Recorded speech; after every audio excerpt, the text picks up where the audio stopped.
सबदू नीवी धरत है, आप गवाए होई उडीणी। धीरज धर्म संतोख दिड़, पैरां हेठ रहै लिव लीणी। भाई गुरदास साहब जी ने इस चौथी वार दे विच जिहड़ा मुख सबजैक्ट जां मुख विशा लिया है वो निमरता दा है, गरीबी सुभाਅ दा है, नीवें रहण दे सुभाਅ दा है। क्योंकि सिख दी जिंदगी दे विच जिहड़ा सब तो वड्डा गुण है वो है गुण पा के भी ते उहनूं चितारना ना। पल्ले सारा कुछ होवे, इदां नहीं भी उहनूं कुछ नहीं आउंदा, पल्ले सब कुछ होवे पर फिर भी इदां विचरे समाज दे विच, इदां विचरे संगत दे विच कि बिल्कुल निर्माण हो के, बिल्कुल नीवा हो के विचरे। इदां सिख ने विचरना है।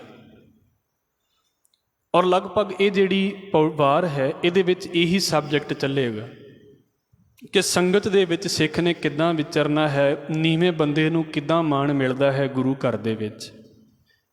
ते इस पौड़ी दी विचार तो पहलां मैं एक बेनती करांगा।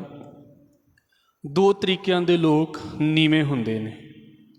एक तो ਉਹ ਹੁੰਦੇ ਨੇ ਜਿਨ੍ਹਾਂ ਦਾ ਜ਼ੋਰ नहीं ਚੱਲਦਾ ਤੇ ਉਹ नीवें ਹੋਏ ਰਹਿੰਦੇ ਨੇ।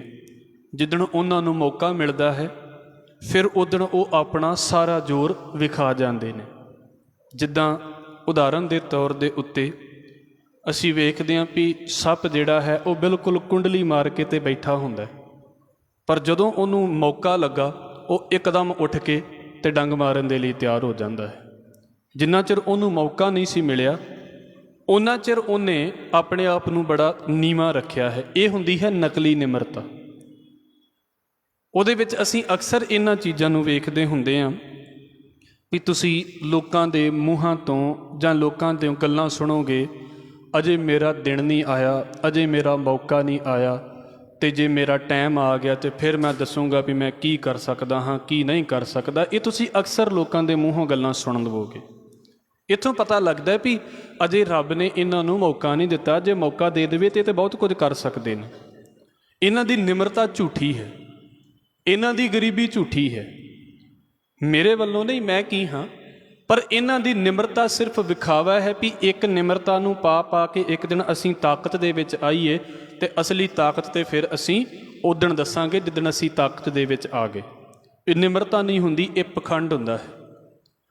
ਅਸਲ ਦੇ ਵਿੱਚ ਜਿਹੜੀ ਗੱਲ ਇੱਥੇ ਭਾਈ ਗੁਰਦਾਸ ਸਾਹਿਬ ਨੇ ਕਰਨੀ ਹੈ, ਇੱਕ ਅਸੀਂ ਵੈਸੇ ਕਹਾਣੀ ਵੀ ਪੜ੍ਹਦੇ ਹੁੰਦੇ ਸੀ ਨਾ ਸਕੂਲਾਂ ਦੇ ਵਿੱਚ, ਸਾਨੂੰ ਪੜ੍ਹਾਈ ਜਾਂਦੀ ਹੁੰਦੀ ਸੀ ਵੀ ਇੱਕ ਵਾਰ ਇੱਕ ਜਿਹੜੀ ਲੂੰਬੜੀ ਸੀ ਸਿਰਫ ਸਮਝ ਦੀ ਖਾਤਰ ਵੀ ਉਹ ਅੰਗੂਰਾਂ ਦੀ ਵੇਲ ਦੇ ਥੱਲੇ ਜਦੋਂ ਜਾ ਕੇ ਖੜ੍ਹ ਜਾਂਦੀ ਹੈ ਅਤੇ ਉਹਦੇ ਕੋਲੋਂ ਨਾ ਉਹ ਪਹੁੰਚਦਾ ਨਹੀਂ ਹੈ, ਉੱਥੇ ਮੂੰਹ ਨਹੀਂ ਪਹੁੰਚਦਾ ਉਹਦਾ। ਉਹ ਜਿਨ੍ਹਾਂ ਨੇ ਕਹਾਣੀ ਬਣਾਈ ਸੀ ਬੜੇ ਕਮਾਲ ਦੀ ਬਣਾਈ ਸੀ ਵੀ ਉਹਦਾ ਮੂੰਹ ਨਹੀਂ ਉੱਥੇ ਪਹੁੰਚਦਾ। ਹੁਣ ਕੀ ਪਤਾ ਉਹ ਖਾਂਦੀ ਹੈ ਕਿ ਨਹੀਂ ਖਾਂਦੀ, ਸਾਨੂੰ ਉਹਦੇ ਨਾਲ ਮਤਲਬ ਨਹੀਂ। ਉਹ ਗੱਲ ਸੀ ਵੀ ਉਹ ਬੜੀ ਉਹਨੇ ਕੋਸ਼ਿਸ਼ ਕੀਤੀ, ਪਹੁੰਚਿਆ ਨਹੀਂ ਗਿਆ ਅਤੇ ਹਾਰ ਕੇ ਨਾ ਉਹ ਗੁੱਸੇ ਦੇ ਵਿੱਚ ਤੁਰ ਪਈ ਵੀ ਨਹੀਂ ਆਪਾਂ ਨਹੀਂ ਇਹ ਖਾਣੇ। ਅਤੇ ਉੱਤੇ ਬੈਠਾ ਹੋਇਆ ਸੀ ਕਾਂ, ਅਤੇ ਕਾਂ ਨੇ ਪੁੱਛਿਆ ਵੀ ਕੀ ਗੱਲ ਖਾਣੇ ਨਹੀਂ? ਤਾਂ ਫਿਰ ਕੀ ਆਂਦੀ ਹੈ ਵੀ ਨਹੀਂ ਇਹ ਖੱਟੇ ਨੇ। ਉਹ ਕਾਂ ਦਾ ਵੀ ਇੱਦਾਂ ਖੱਟੇ ਨਹੀਂ ਹੈਗੇ ਵੀ ਇਹ ਇੱਕ ਸਵਾਦ 'ਚ ਖੱਟੇ ਨੇ, ਤੇਰੇ ਕੋਲ ਪਹੁੰਚ ਨਹੀਂ ਹੋਈ ਤਾਂ ਕਰਕੇ ਖੱਟੇ ਨੇ। ਜੇ ਤੇਰੇ ਕੋਲ ਪਹੁੰਚ ਜਾਂਦੀ ਤੂੰ ਇੱਕ ਵੀ ਨਹੀਂ ਸੀ ਛੱਡਣਾ। ਬਸ ਇੰਨੀ ਕੁ ਖੇਡ ਹੋ ਜਾਂਦੀ ਹੈ। ਪਹੁੰਚ ਹੋ ਗਈ ਹੈ ਤਾਂ ਫਿਰ ਸਾਰਾ ਕੁਝ ਹੀ ਨਹੀਂ ਛੱਡਿਆ, ਪਹੁੰਚ ਨਹੀਂ ਹੋਈ ਤਾਂ ਫਿਰ ਸਾਰਾ ਕੁਝ ਹੀ ਖੱਟਾ ਹੈ, ਫਿਰ ਸਾਰਾ ਕੁਝ ਹੀ ਹੈ। ਤੇ ਨਿਮਰਤਾ ਬਣਾ ਕੇ ਰੱਖੋ, ਗਰੀਬੀ ਬਣਾ ਕੇ ਰੱਖੋ, ਇਹ ਸਿਰਫ ਕਹਿਣ ਦੀਆਂ ਗੱਲਾਂ ਹੋ ਜਾਂਦੀਆਂ। ਇਸ ਕਰਕੇ ਅਸੀਂ ਸਿੱਖਣ ਵਾਲੇ ਬੈਠੇ ਹਾਂ, ਇਹਨੂੰ ਸਿੱਖਣ ਦੀ ਕੋਸ਼ਿਸ਼ ਕਰਨੀ ਹੈ। ਭਾਈ ਗੁਰਦਾਸ ਸਾਹਿਬ ਨੇ ਵੱਖ-ਵੱਖ ਚੀਜ਼ਾਂ ਦੀ ਉਦਾਹਰਨ ਲਈ ਹੈ। ਪਹਿਲੀ ਉਦਾਹਰਨ ਲਈ ਹੈ ਵੀ ਜੇ ਨਿਮਰਤਾ ਸਿੱਖਣੀ ਹੈ ਤਾਂ ਕਿਹਦੇ ਕੋਲੋਂ ਸਿੱਖੀਏ? ਉਹ ਕਹਿੰਦੇ ਜੀ ਧਰਤੀ ਦੇ ਕੋਲੋਂ ਸਿੱਖ ਲਓ, ਜ਼ਮੀਨ ਦੇ ਕੋਲੋਂ ਸਿੱਖ ਲਓ। ਸਮਿਤ ਮੇਰੇ ਅਸੀਂ ਤੁਰਦੇ ਹਾਂ, ਚੱਲਦੇ ਹਾਂ, ਫਿਰਦੇ ਹਾਂ, ਸੌਂਦੇ ਹਾਂ, ਬੈਠਦੇ ਹਾਂ, ਇਹ ਸਾਰਾ ਕੁਝ ਕਿਹਦੇ ਉੱਤੇ ਹੈ? ਸਾਰਾ ਕੁਝ ਜ਼ਮੀਨ ਦੇ ਉੱਤੇ ਤੇ ਹੋ ਰਿਹਾ ਹੈ। ਸਾਡੇ ਉੱਤੇ ਕੋਈ ਵੀ ਥੋੜ੍ਹੇ ਸਮੇਂ ਲਈ ਵੀ ਭਾਰ ਪੈ ਜਾਵੇ ਤਾਂ ਸਾਡੇ ਲਈ ਕਿੰਨਾ ਔਖਾ ਹੈ। ਅਤੇ ਧਰਤੀ ਵੇਖੋ ਹਾਂ ਕਿੰਨਾ ਭਾਰ ਚੁੱਕੀ ਫਿਰਦੀ ਹੈ, ਕਿੰਨਾ ਭਾਰ ਚੁੱਕੀ ਫਿਰਦੀ ਹੈ ਤਾਂ ਹਵਾ ਦੇ ਵਿੱਚ ਹੀ ਹੈ ਨਾ। ਜੇ ਅਸੀਂ ਇੱਦਾਂ ਹਿਸਾਬ ਲਾਈਏ ਤਾਂ ਵੀ ਕਿਹੜੇ ਪਿੱਲਰ ਦੇ ਆਸਰੇ ਉੱਤੇ ਖੜੀ ਹੈ, ਕਿੰਨਾ ਪਾਣੀ ਦਾ ਭਾਰ ਚੁੱਕੀ ਖੜੀ ਹੈ, ਕਿੰਨਾ ਉਹ ਵੇਖੋ ਕਿ ਉਹਨੇ ਸਾਡੇ ਵਰਗੇ ਲੋਕਾਂ ਦਾ ਭਾਰ ਚੁੱਕਿਆ ਹੋਇਆ ਹੈ, ਕਿੰਨਾ ਕੁਝ ਹੈ ਉਹਦੇ ਉੱਤੇ। ਪਰ ਇੰਨਾ ਕੁਝ ਹੋਣ ਦੇ ਬਾਵਜੂਦ ਵੀ ਧਾਰਮਿਕ ਲੋਕਾਂ ਦੇ ਵਿੱਚ ਇਹ ਜਿਹੜਾ ਖਿਆਲ ਪ੍ਰਚਲਿਤ ਹੁੰਦਾ ਵੀ ਇੰਨੇ ਲੋਕਾਂ ਇੰਨਾ ਕੁਝ ਭਾਰ ਬਰਦਾਸ਼ਤ ਕਰਨ ਦੇ ਬਾਵਜੂਦ ਵੀ ਉਹ ਵੇਖੋ ਸਾਰਿਆਂ ਦੇ ਪੈਰਾਂ ਥੱਲੇ ਹੀ ਰਹਿੰਦੀ ਹੈ। ਨਹੀਂ ਤੇ ਸਾਡੇ ਨਾਲ ਕੋਈ 2 ਮਿੰਟ ਇੱਦਾਂ ਕਰੇ ਤੇ ਅਗਲੀ ਵਾਰ ਅਸੀਂ ਉੱਤੇ ਹੋਈਏ ਤੇ ਉਹ ਸਾਡੇ ਤੋਂ ਥੱਲੇ ਹੋਵੇਗਾ। ਇਹ ਸਾਰਾ ਕੁਝ ਹੀ ਚੱਲਦਾ ਰਹਿੰਦਾ। ਮਾਲਕ ਨੇ ਕਿੰਨਾ ਸਬਰ ਬਖਸ਼ਿਆ ਹੈ ਉਸ ਨੂੰ। ਔਰ ਇਹਨੂੰ ਬਾਬਾ ਫਰੀਦ ਇਸ ਕਰਕੇ ਇੱਦਾਂ ਕਹਿੰਦੇ ਹੁੰਦੇ ਨੇ, ਫਰੀਦਾ ਖਾਕ ਨਾ ਨਿੰਦੀ ਹੈ ਕਿ ਤੁਸੀਂ ਜ਼ਮੀਨ ਨੂੰ ਬੁਰਾ ਨਾ ਆਖੋ। ਫਰੀਦਾ ਖਾਕ ਨਾ ਨਿੰਦੀਏ ਖਾਕੂ ਜੇੜ ਨਾ ਕੋਏ। ਖਾਕ ਦੇ ਵਰਗਾ, ਖਾਕ ਜਿੱਡਾ ਵੱਡਾ, ਮਿੱਟੀ ਵਰਗਾ, ਧਰਤੀ ਵਰਗਾ ਹੋਰ ਕੋਈ ਵੀ ਵੱਡਾ ਨਹੀਂ ਹੈ। ਕਹਿੰਦੇ ਜੀ ਕਿਉਂ? ਕਹਿੰਦੇ ਵੇਖੋ ਜੀਵਨ ਦਿਆਂ ਪੈਰਾਂ ਤਲੇ ਮੋਇਆਂ ਉੱਪਰ ਹੋਏ। ਜਦੋਂ ਅਸੀਂ ਜਿਉਂਦੇ ਹਾਂ ਤੇ ਸਾਰੀ ਜ਼ਿੰਦਗੀ ਇਹ ਸਾਡੇ ਥੱਲੇ ਰਹਿੰਦੀ ਹੈ ਪੈਰਾਂ ਦੇ ਉੱਤੇ ਵੀ ਅਸੀਂ ਚੱਲ ਫਿਰ ਸਕੀਏ। ਬੰਦੇ ਚੜ੍ਹਾਈ ਕਰ ਜਾਂਦੇ ਨੇ, ਇਹੋ ਹੀ ਖਾਕ ਬੰਦੇ ਦੇ ਉੱਤੇ ਆ ਕੇ ਵਿਸ ਜਾਂਦੀ ਹੈ। ਜਿਨ੍ਹਾਂ ਦੀਆਂ ਕਬਰਾਂ ਬਣੀਆਂ ਹੁੰਦੀਆਂ ਨੇ ਉਹਨਾਂ ਦੇ ਉੱਤੇ ਜਾ ਕੇ ਅਸੀਂ ਪ੍ਰੈਕਟੀਕਲ ਵੇਖ ਸਕਦੇ ਹਾਂ। ਸਾਰੀ ਜ਼ਿੰਦਗੀ ਬੰਦੇ ਦੇ ਪੈਰਾਂ ਥੱਲੇ ਰਹੀ ਤੇ ਜਦੋਂ ਬੰਦਾ ਚੜ੍ਹਾਈ ਕਰ ਗਿਆ ਫਿਰ ਬੰਦੇ ਦਾ ਸਰੀਰ ਇਹਨੇ ਢੱਕਣ ਦਾ ਕੰਮ ਕਰ ਦਿੱਤਾ। ਬਾਬਾ ਫਰੀਦ ਕਹਿੰਦੇ ਇਸ ਕਰਕੇ ਇਹਨੂੰ ਨਾ ਬੁਰਾ ਆਖੋ। ਜੀਵਨ ਦਿਆਂ ਪੈਰਾਂ ਤਲੇ, ਜਿਉਂਦਿਆਂ ਤੇ ਪੈਰਾਂ ਥੱਲੇ ਹੁੰਦੀ ਹੈ। ਮੋਇਆਂ ਉੱਪਰ ਹੋਏ, ਜਦੋਂ ਬੰਦਾ ਚੜ੍ਹਾਈ ਕਰ ਜਾਂਦਾ ਇਹ ਬੰਦੇ ਦੇ ਉੱਤੇ ਆ ਕੇ ਵਿਸ ਜਾਂਦੀ ਹੈ। ਹੁਣ ਭਾਈ ਗੁਰਦਾਸ ਸਾਹਿਬ ਕਹਿੰਦੇ ਸਭ ਤੋਂ ਨੀਵੀਂ ਧਰਤ ਹੈ। ਭਾਈ ਸਭ ਤੋਂ ਨੀਵੀਂ ਧਰਤੀ ਹੈ। ਨਿਮਰਤਾ ਦੇ ਵਿੱਚ ਸਭ ਤੋਂ ਨੀਵੀਂ ਹੈ ਧਰਤੀ। ਹਾਲਾਂਕਿ ਜਦੋਂ ਅਸੀਂ ਖੋਜਦੇ ਹਾਂ ਤਾਂ ਧਰਤੀ ਨੂੰ ਪੁੱਟਿਆਂ ਦੇ ਵਿੱਚੋਂ ਪਾਣੀ ਵੀ ਨਿਕਲ ਆਉਂਦਾ ਹੈ। ਪਾਣੀ ਧਰਤੀ ਤੋਂ ਵੀ ਨੀਵਾਂ ਹੈ ਇਸ ਪਾਸੇ ਦੇ ਹਿਸਾਬ ਦੇ ਨਾਲ।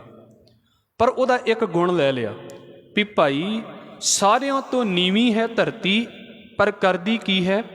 ਆਪ ਗਵਾਏ ਹੋਏ ਉਡੀਣੀ। ਸਾਰੀ ਜ਼ਿੰਦਗੀ ਨਾ ਆਪਣਾ ਆਪਾ ਨਹੀਂ ਜਤਾਉਂਦੀ। ਬਖਸ਼ ਲਵੇ ਸਤਿਗੁਰੂ। ਇਹਨੂੰ ਅਸੀਂ ਥੋੜ੍ਹਾ ਜਿਹਾ ਖਬਰਾਂ ਦੇ ਵਿੱਚ ਵੇਖਦੇ ਹੁੰਦੇ ਹਾਂ। ਧਰਤੀ ਥੋੜ੍ਹੀ ਜਿਹੀ ਇੰਬੈਲੈਂਸਡ ਹੁੰਦੀ ਹੈ ਜਦੋਂ, ਤੇ ਵੇਖੋ ਕੀ ਹਾਲ ਹੋ ਜਾਂਦਾ ਹੈ। 5-7 ਮਿੰਟਾਂ ਦੇ ਵਿੱਚ, ਵੈਸੇ ਤਾਂ 5-7 ਮਿੰਟ ਤੇ ਕਿਤੇ ਚੱਲਦਾ ਹੀ ਨਹੀਂ, 1.5-2 ਮਿੰਟ ਦੇ ਵਿੱਚ ਹੀ ਕਿਤੇ ਗੱਲ ਵਾਪਰ ਜੇ, ਅਰਥਕੁਏਕ ਆ ਜਾਵੇ, ਭੂਚਾਲ ਆ ਜਾਵੇ, ਤੇ ਕੀ ਬਣ ਜਾਂਦਾ ਹੈ ਧਰਤੀਆਂ ਦੇ ਉੱਤੇ। ਚੰਗੀਆਂ ਭਲੀਆਂ ਬੰਦੇ ਦੀਆਂ 10-10, 15-15 ਸਾਲਾਂ ਦੀਆਂ 100-100 ਸਾਲ ਮਿਹਨਤ ਲਾ ਕੇ ਸ਼ਹਿਰ ਬਣਦੇ ਨੇ, 5-7 ਮਿੰਟਾਂ ਦੀ ਸਾਰੇ ਕੁਝ ਪੱਧਰਾ ਕਰਕੇ ਤੇ ਉਹ ਨਿਕਲ ਜਾਂਦਾ ਅਗਲੇ ਪਾਸੇ। ਕਿਹੜੀਆਂ ਖਬਰਾਂ ਨੇ? ਪਾਕਿਸਤਾਨ ਦੇ ਵਿੱਚ ਲਗਭਗ ਅੱਜ ਤੋਂ 100 ਸਾਲ ਪਹਿਲਾਂ ਕੋਇਟੇ ਭੂਚਾਲ ਆਇਆ ਸੀ। ਚੰਗਾ ਭਲਾ ਅਜੇ ਵੀ ਤੁਸੀਂ ਖਬਰਾਂ ਦੇ ਵਿੱਚ ਜਿਹੜੇ ਖਾਸ ਕਰਕੇ ਬੰਦਿਆਂ ਨੇ ਉਸ ਵੇਲੇ ਲਿਖਿਆ ਨਾ, ਜਿਨ੍ਹਾਂ ਨੇ ਕੋਇਟੇ ਦੇ ਭੂਚਾਲ ਦੇ ਬਾਰੇ ਜਾਣਿਆ, ਉਹਦੀਆਂ ਫੋਟੋਆਂ ਤੁਸੀਂ ਕਿਤੇ ਵੇਖ ਲੈਣਾ, ਥੋੜ੍ਹੀਆਂ ਬਹੁਤੀਆਂ ਅਵੇਲੇਬਲ ਨੇ। ਚੰਗਾ ਭਲਾ ਸ਼ਹਿਰ ਸੜਕ ਵਾਂਗੂ ਪੱਧਰਾ ਕਰਕੇ ਚਲਾ ਗਿਆ। ਕਿੰਨਾ ਕੁ ਸਮਾਂ ਲੱਗਾ ਉਹਨੂੰ? ਬਹੁਤਾ ਲੰਮਾ ਸਮਾਂ ਨਹੀਂ। ਅਤੇ ਇਹ ਕੋਈ ਖਬਰਾਂ ਬਹੁਤੀਆਂ ਪੁਰਾਣੀਆਂ ਨਹੀਂ ਨੇ, ਥੋੜ੍ਹਾ ਜਿਹਾ ਇੱਥੇ ਵੀ ਪਹਿਲਾਂ ਆਇਆ ਸੀ। ਕਹਿਣ ਦਾ ਮੇਰਾ ਭਾਵ ਕੀ ਹੈ ਵੀ ਇੱਕ ਵਾਰ ਥੋੜ੍ਹੀ ਜਿਹੀ ਇੰਬੈਲੈਂਸਡ ਹੋ ਜਾਵੇ ਤੇ ਇੰਨਾ ਕੁਝ ਵਾਪਰ ਜਾਂਦਾ ਸਾਡੇ ਸਮਾਜ ਦੇ ਵਿੱਚ ਵੀ ਸਾਡੀਆਂ ਸਦੀਆਂ ਦੀਆਂ ਬਣੀਆਂ ਚੀਜ਼ਾਂ ਟੇਢੀਆਂ ਕਰਚ ਕੇ ਚਲੀ ਜਾਂਦੀ ਹੈ। ਅਤੇ ਕਿੰਨੀ ਮਾਲਕ ਨੇ ਉਹਨੂੰ ਨਿਮਰਤਾ ਬਖਸ਼ੀ ਹੈ। ਸਾਰੀ ਜ਼ਿੰਦਗੀ ਨਿਰਮਾਣ ਹੋ ਕੇ ਬਣੀ ਰਹਿੰਦੀ ਹੈ। ਆਪ ਗਵਾਏ ਹੋਈ ਉਡੀਣੀ, ਨਿਰਮਾਣ ਬਣੀ ਰਹਿੰਦੀ ਹੈ। ਫਿਰ ਨਾਲ ਕੀ ਹੈ? ਧੀਰਜ ਧਰਮ ਸੰਤੋਖ ਦਿੜ ਪੈਰਾਂ ਹੇਠ ਰਹਿ ਲਿਵ ਲੀਣੀ। ਧਰਤੀ ਦੇ ਵਿੱਚ ਧੀਰਜ ਵੀ ਬੜਾ ਹੈ, ਹੌਸਲਾ ਵੀ ਬੜਾ ਹੈ। ਇਹੋ ਹੀ ਧਰਤੀ ਹੈ। ਇਹਨੂੰ ਇਸ ਕਰਕੇ ਅਸੀਂ ਆਪਣੇ ਗੁਣਾਂ ਦੇ ਵਿੱਚ ਲੈ ਕੇ ਜਾਣਾ ਹੈ ਵੀ ਸਿੱਖ ਦੇ ਵਿੱਚ ਇਹ ਗੁਣ ਹੋਣੇ ਚਾਹੀਦੇ ਨੇ। ਧੀਰਜ ਧਰਤੀ ਦੇ ਵਿੱਚ ਇੰਨਾ ਹੈ ਵੀ ਕਈ ਵਾਰ ਕੁਝ ਪੌਦੇ ਇੱਦਾਂ ਦੇ ਨੇ ਜਿਹੜੇ ਅਸੀਂ ਜਦੋਂ ਬੀਜ ਦਿੰਦੇ ਹਾਂ ਤਾਂ ਉਸੇ ਵੇਲੇ ਕੋਈ ਅਸਰ ਨਹੀਂ ਹੁੰਦਾ ਉਹਨਾਂ ਦੇ ਉੱਤੇ। ਉਹਨਾਂ ਨੂੰ ਵੱਡੇ ਹੋਣ ਲੱਗਿਆਂ 100 ਸਾਲ 150 ਸਾਲ ਇੰਨੀ ਏਜ ਤੋਂ ਬਾਅਦ ਉਹਨਾਂ ਨੂੰ ਮੰਨਿਆ ਜਾਂਦਾ ਵੀ ਅਜੇ ਇਹ ਬਚਪਨ ਦੇ ਵਿੱਚ ਹੀ ਚੱਲਦੇ ਪਏ ਨੇ ਪੌਦੇ ਜਿਹੜੇ ਨੇ। ਸਾਗਵਾਨ ਦਾ ਬੂਟਾ ਹੁੰਦਾ ਬਹੁਤ ਲੰਮਾ ਸਮਾਂ ਲਾ ਕੇ ਤਿਆਰ ਹੁੰਦਾ। ਕਾਰਨ ਸਿਰਫ ਇੰਨਾ ਕੁ ਹੈ ਵੀ ਰੱਬ ਨੇ ਉਹਨੂੰ ਧੀਰਜ ਕਿੰਨਾ ਦਿੱਤਾ ਹੈ ਵੀ ਤੂੰ ਆਪਣੇ ਵਿੱਚ ਹਜ਼ਾਰਾਂ ਸਾਲ ਪੁਰਾਣੀਆਂ ਚੀਜ਼ਾਂ ਵੀ ਜਿਹੜੀਆਂ ਨੇ ਨਾ ਉਹ ਸਮਾ ਸਕਦੀ ਹੈ। ਅਤੇ 1000 ਸਾਲ ਦਾ ਸਬਰ ਵੀ ਉਹਦੇ ਅੰਦਰ ਹੈ ਵੀ ਜਿਹੜੀ ਚੀਜ਼ ਅੱਜ ਮੇਰੇ ਅੰਦਰ ਬੀਜ ਦਿੱਤੀ ਗਈ ਹੈ, ਜੇ ਉਹਨੇ 1000 ਸਾਲ ਬਾਅਦ 2000 ਸਾਲ ਬਾਅਦ ਫਾਇਦਾ ਦੇਣਾ ਹੈ ਨਾ, ਅਤੇ ਉਹ ਤਾਂ ਕਰਕੇ ਵੀ ਉਸ ਨੂੰ ਆਪਣੇ ਅੰਦਰ ਸਮਾਉਣ ਦੇ ਲਈ ਤਿਆਰ ਹੈ। ਸਾਡੇ ਅੰਦਰ ਇੰਨਾ ਹੌਸਲਾ ਕਿੱਥੇ ਹੈ? ਜਦੋਂ ਅਸੀਂ ਅੱਜ ਕੱਲ੍ਹ ਜ਼ਮੀਨ ਖੋਜਦੇ ਹਾਂ, ਸਾਡੀਆਂ ਪੜ੍ਹਾਈਆਂ ਤਾਂ ਸਾਨੂੰ ਇਹੋ ਕਹਿੰਦੀਆਂ ਨੇ ਨਾ ਵੀ ਆ ਜਿੰਨਾ ਵੀ ਫੋਸਿਲ ਹੈ, ਜਿਹੜਾ ਵੀ ਸਾਡੇ ਕੋਇਲੇ ਬਣੇ ਹੋਏ ਨੇ, ਇਹ ਕਦ ਤੋਂ ਬਣੇ ਜੀ? ਇਹ ਕਿਸੇ ਨਾ ਕਿਸੇ ਕਾਰਨ ਕਰਕੇ ਜ਼ਮੀਨ ਹੇਠ ਦੱਬ ਗਏ ਸੀ ਅਤੇ ਉਹਨਾਂ ਨੂੰ ਹਜ਼ਾਰਾਂ ਲੱਖਾਂ ਸਾਲ ਲੱਗੇ ਨੇ, ਅਤੇ ਅੱਜ ਉਹ ਕੀ ਬਣ ਗਏ ਨੇ? ਕੋਇਲੇ ਬਣ ਗਏ ਨੇ। ਜੋ ਕੁਝ ਵੀ ਇੱਦਾਂ ਅਸੀਂ ਸਕੂਲਾਂ ਦੇ ਵਿੱਚ ਪੜ੍ਹਦੇ ਹਾਂ ਲਗਭਗ। ਕਿੰਨੇ ਲੰਮੇ ਸਮੇਂ ਦਾ ਇਹ ਪ੍ਰੋਸੈਸ ਹੈ। ਇਹ ਇੱਕ ਦਿਨ ਤਾਂ ਹੈ ਨਹੀਂ ਵੀ ਅੱਜ ਲੱਕੜ ਦੱਬ ਦਿਓ ਅਤੇ ਅਗਲੇ ਦਿਨ ਕੱਢ ਲਓ ਅਤੇ ਜੀ ਕੋਲੇ ਬਣ ਜਾਣਗੇ। ਕਿੰਨਾ ਲੰਮਾ ਸਮਾਂ ਚੱਲਦਾ ਹੈ ਅਤੇ ਕਿੰਨਾ ਧੀਰਜ ਹੋਵੇਗਾ ਉਹਦੇ ਅੰਦਰ, ਜਿਹੜਾ ਇਹੋ ਜਿਹੀਆਂ ਕਈ ਚੀਜ਼ਾਂ ਨੂੰ ਆਪਣੇ ਅੰਦਰ ਲੈ ਕੇ ਤੁਰੀ ਫਿਰਦੀ ਹੈ। ਧੀਰਜ ਉਹਦਾ ਇਹ ਹੈ ਫਿਰ ਧਰਮ ਹੈ ਉਹਦਾ। ਧਰਮ ਉਹਦਾ ਕੀ ਹੈ ਵੀ ਜੋ ਉਹਦੇ ਅੰਦਰ ਬੀਜੋਗੇ ਉਹਨੇ ਫਲ ਦੇ ਹੀ ਦੇਣਾ ਹੈ।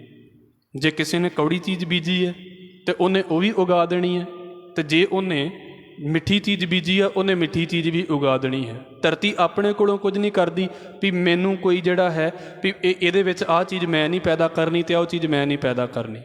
ਥੋੜ੍ਹੇ ਦਿਨ ਪਹਿਲਾਂ ਪੜ੍ਹਦਾ ਪਿਆ ਸੀ, ਵੈਸੇ ਕੁਦਰਤ ਦੇ ਵਿੱਚ ਉਹ ਕੀੜਿਆਂ ਦੇ ਬਾਰੇ ਗੱਲ ਸੀ ਵੀ ਜਦੋਂ ਤੁਸੀਂ ਕਿਤੇ ਛੋਟੀਆਂ ਜਿਹੀਆਂ ਜਿਹੜੀ ਕੀੜੀਆਂ ਤੁਰੀਆਂ ਫਿਰਦੀਆਂ ਨੇ ਨਾ, ਉਹ ਜਦੋਂ ਆਪਣਾ ਅੰਨ ਸਟੋਰ ਕਰਦੀਆਂ ਨੇ, ਜਿਹੜੇ ਵੀ ਉਹਨਾਂ ਨੇ ਬੀਜ ਲੈ ਕੇ ਜਾਣੇ ਹੁੰਦੇ ਨੇ ਜਾਂ ਕਿਤੇ ਛੋਟੇ ਛੋਟੇ ਦਾਣੇ ਸਟੋਰ ਕਰਦੀਆਂ ਨੇ, ਅਤੇ ਉਹ ਜਦੋਂ ਖੁੱਡ ਦੇ ਵਿੱਚ ਲੈ ਕੇ ਜਾਂਦੀਆਂ ਨੇ ਅਤੇ ਉੱਥੇ ਜਾ ਕੇ ਅਤੇ ਉਹਨਾਂ ਬੀਜਾਂ ਨੂੰ ਤੋੜ ਦਿੰਦੀਆਂ ਨੇ। ਜੇ ਸਾਬਤ ਬੀਜ ਲੈ ਕੇ ਜਾਣ ਤਾਂ ਉਹਨਾਂ ਨੂੰ ਤੋੜ ਦਿੰਦੀਆਂ ਨੇ।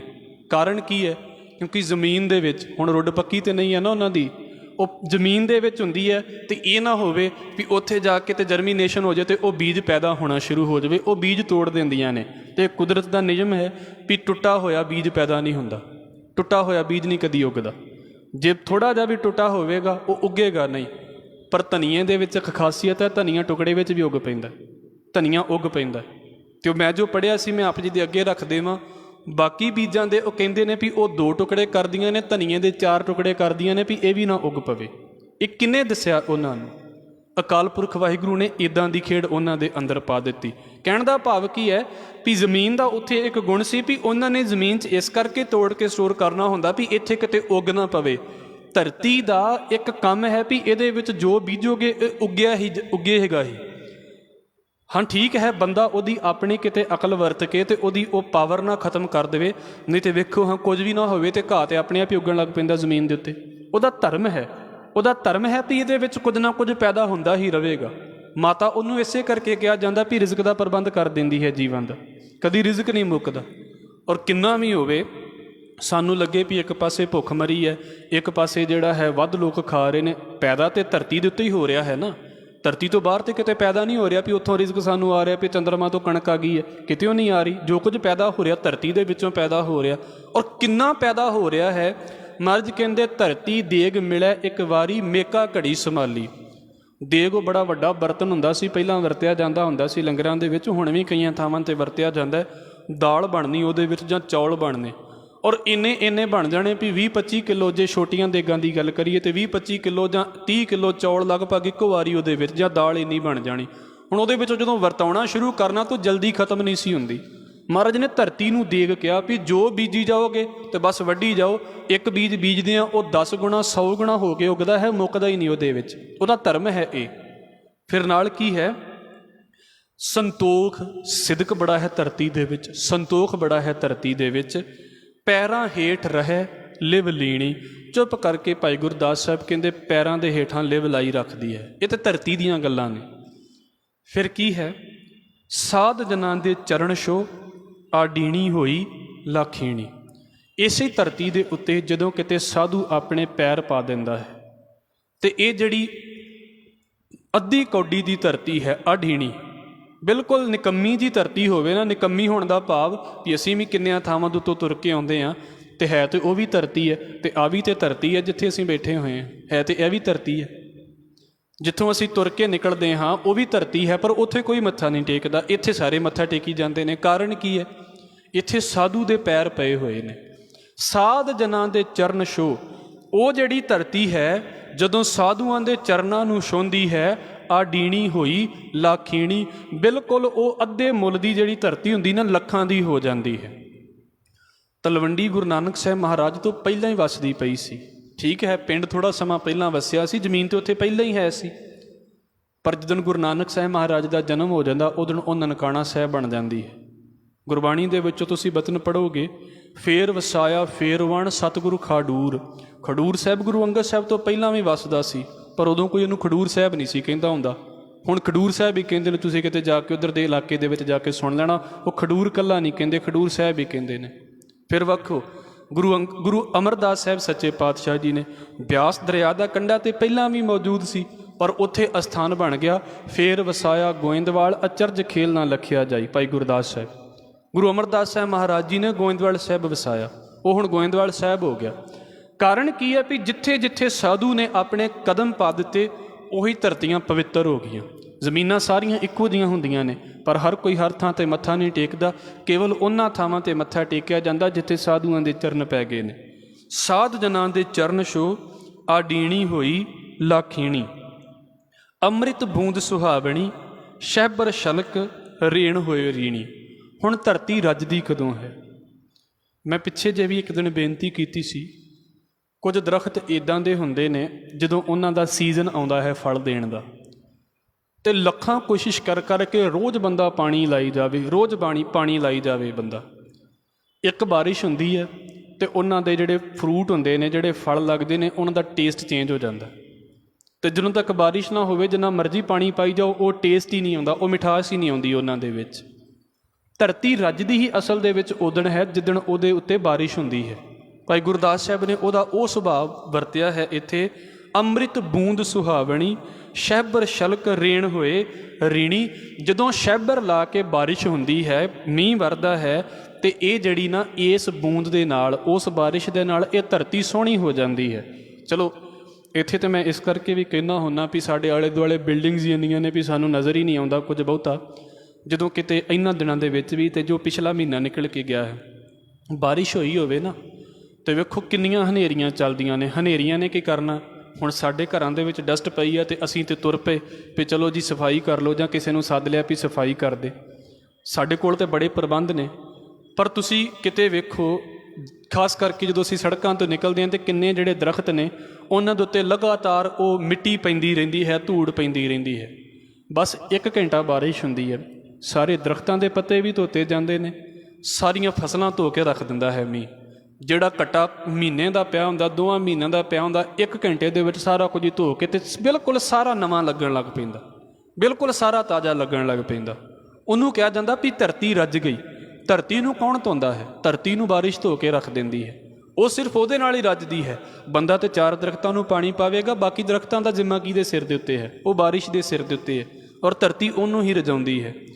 ਅੰਮ੍ਰਿਤ ਬੂੰਦ ਸੁਹਾਵਣੀ, ਸ਼ਹਿਬਰ ਸ਼ਲਕ ਰੇਣ ਹੋਏ ਰੀਣੀ, ਮਿਲਿਆ ਮਾਣ ਨਿਮਾਣੀਏ, ਪਿਰਮ ਪਿਆਲਾ ਪੀ ਪਤੀਣੀ। ਕਹਿੰਦੇ ਇੱਕ ਦਿਨ ਇੱਦਾਂ ਹੁੰਦਾ ਹੈ ਵੀ ਜਦੋਂ ਰੱਬ ਦਾ ਭੇਜਿਆ ਹੋਇਆ ਮੀਂਹ ਜਿਹੜਾ ਹੈ, ਬਾਰਿਸ਼ ਜਦੋਂ ਹੁੰਦੀ ਹੈ, ਅਤੇ ਧਰਤੀ ਇਸ ਪਿਆਲੇ ਨੂੰ ਪੀ ਕੇ, ਇਸ ਬਾਰਿਸ਼ ਨੂੰ ਪੀ ਕੇ ਰੱਜਦੀ ਹੈ। ਦੇਖੋ ਪੜ੍ਹਾਈ ਸਾਨੂੰ ਇਹ ਕਹਿੰਦੀ ਹੈ ਵੀ ਸਮੁੰਦਰ ਦੇ ਵਿੱਚੋਂ ਬੱਦਲ ਉੱਠਦੇ ਨੇ, ਭਾਫ ਉੱਠਦੀ ਹੈ, ਬੱਦਲ ਬਣਦੇ ਨੇ ਅਤੇ ਉਹੀ ਬੱਦਲ ਵਰ ਜਾਂਦੇ ਨੇ, ਜਿਹਨੂੰ ਜਲ ਚੱਕਰ ਕਿਹਾ ਜਾਂਦਾ ਹੈ। ਸਾਨੂੰ ਸਕੂਲਾਂ 'ਚ ਇਹ ਪੜ੍ਹਾਇਆ ਜਾਂਦਾ ਹੈ। ਧਾਰਮਿਕ ਤੌਰ 'ਤੇ ਇਹਦੀ ਵਿਆਖਿਆ ਇਹੋ ਹੀ ਹੈ, ਰੱਬ ਬਖਸ਼ਿਸ਼ ਕਰੇ ਅਤੇ ਫਿਰ ਹੀ ਬਾਰਿਸ਼ ਹੁੰਦੀ ਹੈ, ਨਹੀਂ ਤਾਂ ਨਹੀਂ ਹੋ ਪਾਉਂਦੀ। ਬੜਿਆਂ ਲੋਕਾਂ ਨੇ ਨਕਲੀ ਮੀਂਹ ਪਵਾਉਣ ਦੀ ਵੀ ਕੋਸ਼ਿਸ਼ ਕਰ ਲਈ ਹੈ, ਨਕਲੀ ਬਾਰਿਸ਼ਾਂ ਵੀ ਕਰਾਉਂਦੇ ਨੇ। ਦੁਬਈ ਦੇ ਵਿੱਚ ਪਿੱਛੇ ਜੇ ਕਰਾਈ ਗਈ, ਕਾਰਨ ਕੀ ਹੈ ਵੀ ਉਹ ਨਕਲੀ ਚੀਜ਼ ਤਾਂ ਨਕਲੀ ਹੈ। ਜਿੱਥੇ ਆਰਟੀਫਿਸ਼ੈਲਿਟੀ ਹੈ ਉੱਥੇ ਉਹ ਚੀਜ਼ ਕਦੀ ਆਪਣੇ ਆਪ ਦੇ ਵਿੱਚ ਆ ਹੀ ਨਹੀਂ ਸਕਦੀ, ਅਤੇ ਨਕਲੀ ਚੀਜ਼ਾਂ ਕਿਉਂ ਕਰਨੀਆਂ ਪਈਆਂ? ਕਿਉਂਕਿ ਅਸਲੀ ਚੀਜ਼ਾਂ ਖਤਮ ਹੋ ਗਈਆਂ। ਧਰਤੀ ਉਦਣ ਹੀ ਰੱਜੇਗੀ ਜਿੱਦਣ ਉਹਨੂੰ ਅਕਾਲ ਪੁਰਖ ਵਾਹਿਗੁਰੂ ਦੇ ਵੱਲੋਂ ਇਹ ਤੋਹਫਾ ਮਿਲ ਜਾਵੇਗਾ ਬਾਰਿਸ਼ ਦਾ। ਮਿਲਿਆ ਮਾਣ ਨਿਮਾਣੀਏ, ਪਿਰਮ ਪਿਆਲਾ ਪੀ ਪਤੀਣੀ, ਜੋ ਬੀਜੈ ਸੋਈ ਲੁਣੈ। ਹੁਣ ਕਹਿੰਦੇ ਜੋ ਬੀਜੋਗੇ ਉਹੀ ਤੁਸੀਂ ਵੱਢਦੇ ਜੇ। ਇਹਦੇ ਵਿੱਚ ਇਹ ਨਹੀਂ ਹੁੰਦਾ। ਧਰਤੀ ਦਾ ਬੜਾ ਕਮਾਲ ਦਾ ਇਹ ਨਿਯਮ ਹੈ। ਬਾਬਾ ਫਰੀਦ ਇੱਕ ਥਾਂ 'ਤੇ ਕਹਿੰਦੇ ਨੇ ਨਾ, ਫਰੀਦਾ ਲੋੜੈ ਦਾਖ ਬਿਜੌਰੀਆਂ, ਕਿੱਕਰ ਬੀਜੈ ਜੱਟ, ਹੰਢੈ ਉਨ ਕਤਾਇੰਦਾ, ਪੈਦਾ ਲੋੜੈ ਪੱਟ। ਇਹ ਬੰਦਿਆਂ ਦੇ ਵਿੱਚ ਹੋ ਜਾਂਦਾ ਹੈ ਵੀ ਬੰਦਿਆਂ ਦੇ ਵਿੱਚ ਕਿਸੇ ਨੇ ਭਲਾ ਕੀਤਾ ਅਤੇ ਉਹਨੇ ਅਗਲੇ ਬਦਲੇ ਦੇ ਵਿੱਚ ਆ ਕੇ ਤੇ ਬੁਰਾ ਕਰ ਦਿੱਤਾ। ਇਹ ਬੰਦਿਆਂ ਦੇ ਵਿੱਚ ਹੋ ਜਾਂਦਾ, ਧਰਤੀ ਦੇ ਵਿੱਚ ਨਹੀਂ ਇੱਦਾਂ ਹੁੰਦਾ। ਜੇ ਕਣਕ ਬੀਜੀ ਹੈ ਤਾਂ ਕਣਕ ਹੀ ਉੱਗੇਗੀ, ਮਤਲਬ ਜੇ ਫਾਇਦਾ ਬੀਜਿਆ ਹੈ ਤਾਂ ਫਾਇਦਾ ਹੀ ਉੱਗੇਗਾ, ਜੇ ਚੰਗੀ ਚੀਜ਼ ਬੀਜੀ ਹੈ ਤਾਂ ਚੰਗੀ ਹੀ ਉੱਗੇਗੀ। ਧਰਤੀ ਇੱਦਾਂ ਦੇ ਖਿਆਲ 'ਚ ਨਹੀਂ ਜਾਂਦੀ ਵੀ ਮੈਂ ਬੀਜਿਆ, ਮੇਰੇ ਵਿੱਚ ਕੁਝ ਗਿਆ ਹੈ ਅਤੇ ਉਗਾ ਮੈਂ ਕੁਝ ਦੇਵਾਂ। ਇੱਦਾਂ ਕਦੀ ਨਹੀਂ ਹੁੰਦਾ ਧਰਤੀ ਦੇ ਵਿੱਚ। ਜੋ ਬੀਜੈ ਸੋਈ ਲੁਣੈ, ਜੋ ਕੁਝ ਬੰਦਾ ਬੀਜਦਾ ਹੈ ਉਹੀ ਕੁਝ ਅਸੀਂ ਵੱਢਦੇ ਹਾਂ, ਉਹੀ ਕੁਝ ਬੰਦਾ ਵੱਢਦਾ ਹੈ। ਸਭ ਰਸ ਕਸ ਬਹੁ ਰੰਗ ਰੰਗੀਣੀ। ਅਤੇ ਕਹਿੰਦੇ ਵੇਖੋ ਬੜਿਆਂ ਰਸਾਂ ਦੇ ਨਾਲ ਰੰਗੀ ਹੋਈ ਹੈ ਧਰਤੀ। ਧਰਤੀ ਦਾ ਆਪਣਾ ਕੋਈ ਰਸ ਨਹੀਂ ਹੈ। ਮਿੱਟੀ ਦਾ ਕੀ ਰਸ ਹੈ?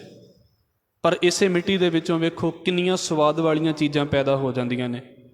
ਜਿੰਨਾ ਗੰਨੇ ਦਾ ਰਸ ਮਿੱਠਾ ਹੈ, ਮਿੱਟੀ ਤਾਂ ਇੰਨੀ ਮਿੱਠੀ ਨਹੀਂ ਹੈ, ਪਰ ਉਹਦੇ ਵਿੱਚੋਂ ਪੈਦਾ ਹੋ ਰਿਹਾ ਹੈ। ਕਿੰਨੇ ਨੇ ਹੋਰ, ਕਿੰਨੇ ਸਵਾਦ ਨੇ। ਹਰ ਇੱਕ ਚੀਜ਼ ਦਾ ਸਵਾਦ ਵੱਖਰਾ, ਹਰ ਇੱਕ ਕਿੰਨੇ ਮਿੱਠੇ ਫਲ ਨੇ, ਪਰ ਸਾਰਿਆਂ ਦਾ ਸਵਾਦ ਨਹੀਂ ਦੂਸਰੇ ਨਾਲ ਮਿਲਦਾ। ਕਾਰਨ ਕੀ ਹੈ? ਪੈਦਾ ਤਾਂ ਉਸੇ ਮਿੱਟੀ ਤੋਂ ਹੋ ਰਹੇ ਨੇ ਨਾ। ਸਭ ਰਸ ਕਸ ਬਹੁ ਰੰਗ ਰੰਗੀਣੀ, ਕਿੰਨਿਆਂ ਰੰਗਾਂ ਦੇ ਨਾਲ ਰੰਗੀ ਹੋਈ ਹੈ। ਹੁਣ ਅੰਤ ਦੇ ਵਿੱਚ ਗੱਲ ਤੇ ਸਾਰੀ ਧਰਤੀ ਦੇ ਬਾਰੇ ਕੀਤੀ ਗਈ, ਪਰ ਧਰਤੀ ਤੋਂ ਸਿੱਖਿਆ ਕਿਹਨੂੰ ਦਿੱਤੀ ਗਈ? ਗੁਰਮੁਖ ਨੂੰ ਸਿੱਖਿਆ ਦਿੱਤੀ ਗਈ ਵੀ ਸਿੱਖ ਦਾ ਜੀਵਨ ਕਿੱਦਾਂ ਹੋਵੇ। ਅਸੀਂ ਇਹਨੂੰ ਹੁਣ ਵੇਖੀਏ ਇੱਕ ਵਾਰ। ਜਿੱਦਾਂ ਧਰਤੀ ਆਪਣੇ ਆਪ ਨੂੰ ਨੀਵੀਂ ਰੱਖਦੀ ਹੈ, ਸਿੱਖ ਆਪਣੇ ਆਪ ਨੂੰ ਸੰਗਤ ਦੇ ਵਿੱਚ ਨੀਵਾਂ ਰੱਖੇ। ਇਸ ਕਰਕੇ ਨੀਵਾਂ ਨਹੀਂ ਰੱਖਣਾ ਵੀ ਮੈਨੂੰ ਕੁਝ ਆਉਂਦਾ ਨਹੀਂ। ਸਿੱਖ ਨੂੰ ਆਉਂਦਾ ਵੀ ਹੋਵੇ ਪਰ ਗੁਰੂ ਦੇ ਭਾਣੇ ਦੇ ਵਿੱਚ ਨਿਰਮਾਣ ਬਣਿਆ ਰਵੇ ਵੀ ਠੀਕ ਹੈ, ਆਪਣੇ ਆਪ ਨੂੰ ਨੀਵਾਂ ਰੱਖਣਾ ਹੈ, ਆਪਾਂ ਗਿਣਾਉਣਾ ਨਹੀਂ ਹੈ ਇੱਥੇ ਵੀ ਮੈਂ ਉਹ ਹਾਂ ਅਤੇ ਮੈਂ ਆਹ ਹਾਂ। ਫਿਰ ਨਾਲ ਕੀ ਹੈ, ਜਿੱਦਾਂ ਧਰਤੀ ਦੇ ਵਿੱਚ ਧੀਰਜ ਹੈ ਨਾ, ਉੱਦਾਂ ਸਿੱਖ ਦੀ ਜ਼ਿੰਦਗੀ ਦੇ ਵਿੱਚ ਹੌਸਲਾ ਹੋਵੇ, ਸਬਰ ਹੋਵੇ ਸਿੱਖ ਦੀ ਜ਼ਿੰਦਗੀ ਦੇ ਵਿੱਚ। ਜਿਹਨੂੰ ਤੁਸੀਂ ਰੋਜ਼ ਸੁਖਮਨੀ ਸਾਹਿਬ ਦੇ ਵਿੱਚ ਪੜ੍ਹਦੇ ਜੇ, ਹਜ਼ੂਰ ਕਹਿੰਦੇ ਨੇ ਬ੍ਰਹਮ ਗਿਆਨੀ ਕਿਆ ਧੀਰਜ ਏਕ ਜਿਉਂ ਬਸੁਦਾ ਕੋਊ ਖੋਦੈ ਕੋਊ ਚੰਦਨ ਲੇਪ। ਧਰਤੀ ਨੂੰ ਕੋਈ ਜ਼ਮੀਨ ਨੂੰ ਪੁੱਟਣ ਵੀ ਲੱਗ ਪਵੇ ਤਾਂ ਧਰਤੀ ਫਿਰ ਵੀ ਕਿਤੇ ਉਹਦੇ ਅਗੇਂਸਟ ਥੋੜ੍ਹਾ ਚਲੀ ਜਾਂਦੀ ਹੈ। ਜਿੰਨੀਆਂ ਫਸਲਾਂ ਨੇ ਸਾਰੀਆਂ ਜ਼ਮੀਨ ਨੂੰ ਖੋਦ ਕੇ ਅਤੇ ਵਾਹ ਕੇ ਅਤੇ ਫਿਰ ਹੀ ਪੈਦਾ ਹੁੰਦੀਆਂ ਨੇ, ਪਰ ਧਰਤੀ ਉਹਦਾ ਫਿਰ ਵੀ ਨੁਕਸਾਨ ਨਹੀਂ ਕਰਦੀ, ਸਗੋਂ ਉਹਨੂੰ ਫਲ ਦੇ ਦਿੰਦੀ ਹੈ। ਅਤੇ ਕਿਸੇ ਨੇ ਚੰਦਨ ਦਾ ਲੇਪ ਕਰ ਦਿੱਤਾ, ਧਰਤੀ ਉਹਦੇ ਨਾਲ ਵੀ ਜ਼ਿਆਦਾ ਨਹੀਂ ਕਰਨ ਲੱਗ ਪਈ ਵੀ ਹਾਂ ਮੈਂ ਤੇਰੇ ਨਾਲ ਜ਼ਿਆਦਾ ਕਰਨਾ। ਸਿੱਖ ਦਾ ਜੀਵਨ ਇੱਦਾਂ ਦਾ ਹੋ ਗਿਆ ਵੀ ਭਾਈ ਕਿਸੇ ਨੇ ਤੁਹਾਡੇ ਨਾਲ ਬੁਰਾ ਕਰ ਦਿੱਤਾ ਅਤੇ ਉਹਨੂੰ ਬਦਦੁਆਵਾਂ ਨਾ ਦਿੰਦੇ ਫਿਰੋ। ਇਹ ਨਹੀਂ ਵੀ ਮੂੰਹ ਦੇ ਵਿੱਚੋਂ ਨਿਕਲਣ ਬਦਦੁਆਵਾਂ। ਤੁਸੀਂ ਅਕਸਰ ਵੇਖ ਲਓ ਚੰਗੇ ਦੇ ਨਾਲ ਤਾਂ ਚਲੋ ਅਸੀਂ ਥੋੜ੍ਹੇ ਬਹੁਤੇ, ਹੁਣ ਸਾਡੀ ਸਾਰਿਆਂ ਦੇ ਨਾਲ ਤਾਂ ਬਣਦੀ ਨਹੀਂ। ਇੱਦਾਂ ਦਾ ਹਿਸਾਬ ਹੈ ਨਹੀਂ ਵੀ ਅਸੀਂ ਰੱਬ ਹਾਂ ਧਰਤੀ ਦੇ ਉੱਤੇ ਆਏ ਹੋਏ ਵੀ ਸਾਰੀ ਦੁਨੀਆ ਸਾਡੇ ਨਾਲ ਬਣ ਜਾਵੇਗੀ ਅਤੇ ਸਾਡੀ ਜਾਂ ਸਾਰੀ ਦੁਨੀਆ ਦੀ ਸਾਡੇ ਨਾਲ ਬਣੇਗੀ ਜਾਂ ਸਾਰੀ ਦੁਨੀਆ ਦੀ ਸਾਡੇ ਨਾਲ ਬਣੇਗੀ। ਅਕਸਰ ਲੋਕ ਫਿਰ ਕੀ ਕਰਨ ਲੱਗ ਪੈਂਦੇ ਨੇ, ਉਹਨੇ ਮੇਰੇ ਨਾਲ ਬੁਰਾ ਕੀਤਾ, ਉਹਦਾ ਕੁਝ ਆ ਨਾ ਹੋਵੇ ਉਹ ਨਾ ਹੋਵੇ, ਇਹਨੂੰ ਕੀ ਕਿਹਾ ਜਾਂਦਾ, ਬਦਦੁਆਵਾਂ ਦੀ ਬੋਲੀ। ਭਾਈ ਗੁਰਦਾਸ ਸਾਹਿਬ ਕਹਿੰਦੇ ਸਿੱਖ ਦੀ ਜ਼ਿੰਦਗੀ 'ਚ ਇੰਨਾ ਕੁ ਸਬਰ ਤੇ ਹੋਵੇ ਵੀ ਕਿਸੇ ਦਾ ਬੁਰਾ ਸੋਚਣਾ ਅਤੇ ਕਿਸੇ ਦਾ ਬੁਰਾ ਕਰਨਾ ਉਹਦੀ ਜ਼ਿੰਦਗੀ 'ਚ ਹੋਵੇ ਹੀ ਨਾ। ਜੇ ਕਿਸੇ ਨੇ ਕਰ ਵੀ ਦਿੱਤਾ ਹੈ, ਇਹ ਨਹੀਂ ਵੀ ਜੇ ਉਹਨੇ ਕੀਤਾ ਅਤੇ ਮਗਰ ਉਹਨੇ ਵੀ ਉਹ ਕੁਝ ਹੀ ਕਰ ਦਿੱਤਾ ਤਾਂ ਫਿਰ ਦੋਵਾਂ 'ਚ ਫਰਕ ਕੀ ਰਹਿ ਗਿਆ, ਤੋ ਸਿੱਖ ਕਾਹਦਾ ਹੋਇਆ। ਧੀਰਜ ਧਰਮ ਸੰਤੋਖ ਦ੍ਰਿੜ। ਜਿੱਦਾਂ ਧੀਰਜ ਧਰਤੀ ਦੇ ਵਿੱਚ ਹੈ, ਸਿੱਖ ਦੀ ਜ਼ਿੰਦਗੀ ਦੇ ਵਿੱਚ ਸਬਰ ਹੋਵੇ। ਜਿੱਦਾਂ ਧਰਤੀ ਦੇ ਵਿੱਚ ਸੰਤੋਖ ਹੈ, ਸਿਦਕ ਹੋਵੇ ਸਿੱਖ ਦੀ ਜ਼ਿੰਦਗੀ ਦੇ ਵਿੱਚ। ਸੰਗਤ ਦੇ ਚਰਨਾਂ ਦੀ ਧੂੜ ਮੰਨੇ ਆਪਣੇ ਆਪ ਨੂੰ, ਸੰਗਤ ਤੋਂ ਨੀਵਾਂ ਮੰਨੇ ਆਪਣੇ ਆਪ ਨੂੰ। ਮੈਂ ਬੇਨਤੀ ਕਰਦਾ ਹੁੰਦਾ ਹਾਂ, ਦੇਖੋ ਅਸੀਂ ਇਸੇ ਕਰਕੇ ਜਦੋਂ ਗੁਰਦੁਆਰਾ ਸਾਹਿਬਾਨ ਦੇ ਅੰਦਰ ਆਉਂਦੇ ਹਾਂ ਅਤੇ ਜੋ ਦਰਵਾਜ਼ਾ ਹੈ ਗੁਰਦੁਆਰਾ ਸਾਹਿਬ ਦਾ, ਇਸੇ ਕਰਕੇ ਉੱਥੇ ਮੱਥਾ ਟੇਕਿਆ ਜਾਂਦਾ ਹੈ। ਇਸੇ ਕਰਕੇ ਚਰਨ ਧੂੜ ਮੱਥੇ ਦੇ ਉੱਤੇ ਲਾਈ ਜਾਂਦੀ ਹੈ ਵੀ ਭਾਈ ਜਿਹੜੇ ਗੁਰਦੁਆਰੇ ਅੰਦਰ ਆ ਕੇ ਮੇਰੇ ਤੋਂ ਪਹਿਲਾਂ ਬੈਠੇ ਨੇ ਨਾ, ਇਹ ਮੇਰੇ ਤੋਂ ਉੱਚੇ ਨੇ ਅਤੇ ਮੈਂ ਇਹਨਾਂ ਤੋਂ ਨੀਵਾਂ ਹਾਂ। ਮੈਂ ਤਾਂ ਇਹਨਾਂ ਦੀ ਚਰਨਾਂ ਦੀ ਧੂੜ ਆਪਣੇ ਮੱਥੇ ਦੇ ਉੱਤੇ ਲਾ ਕੇ ਭਾਗ ਸਮਝਦਾ ਹਾਂ ਆਪਣਾ। ਇਹਨੂੰ ਨਿਮਰਤਾ ਕਿਹਾ ਜਾਂਦਾ ਹੈ।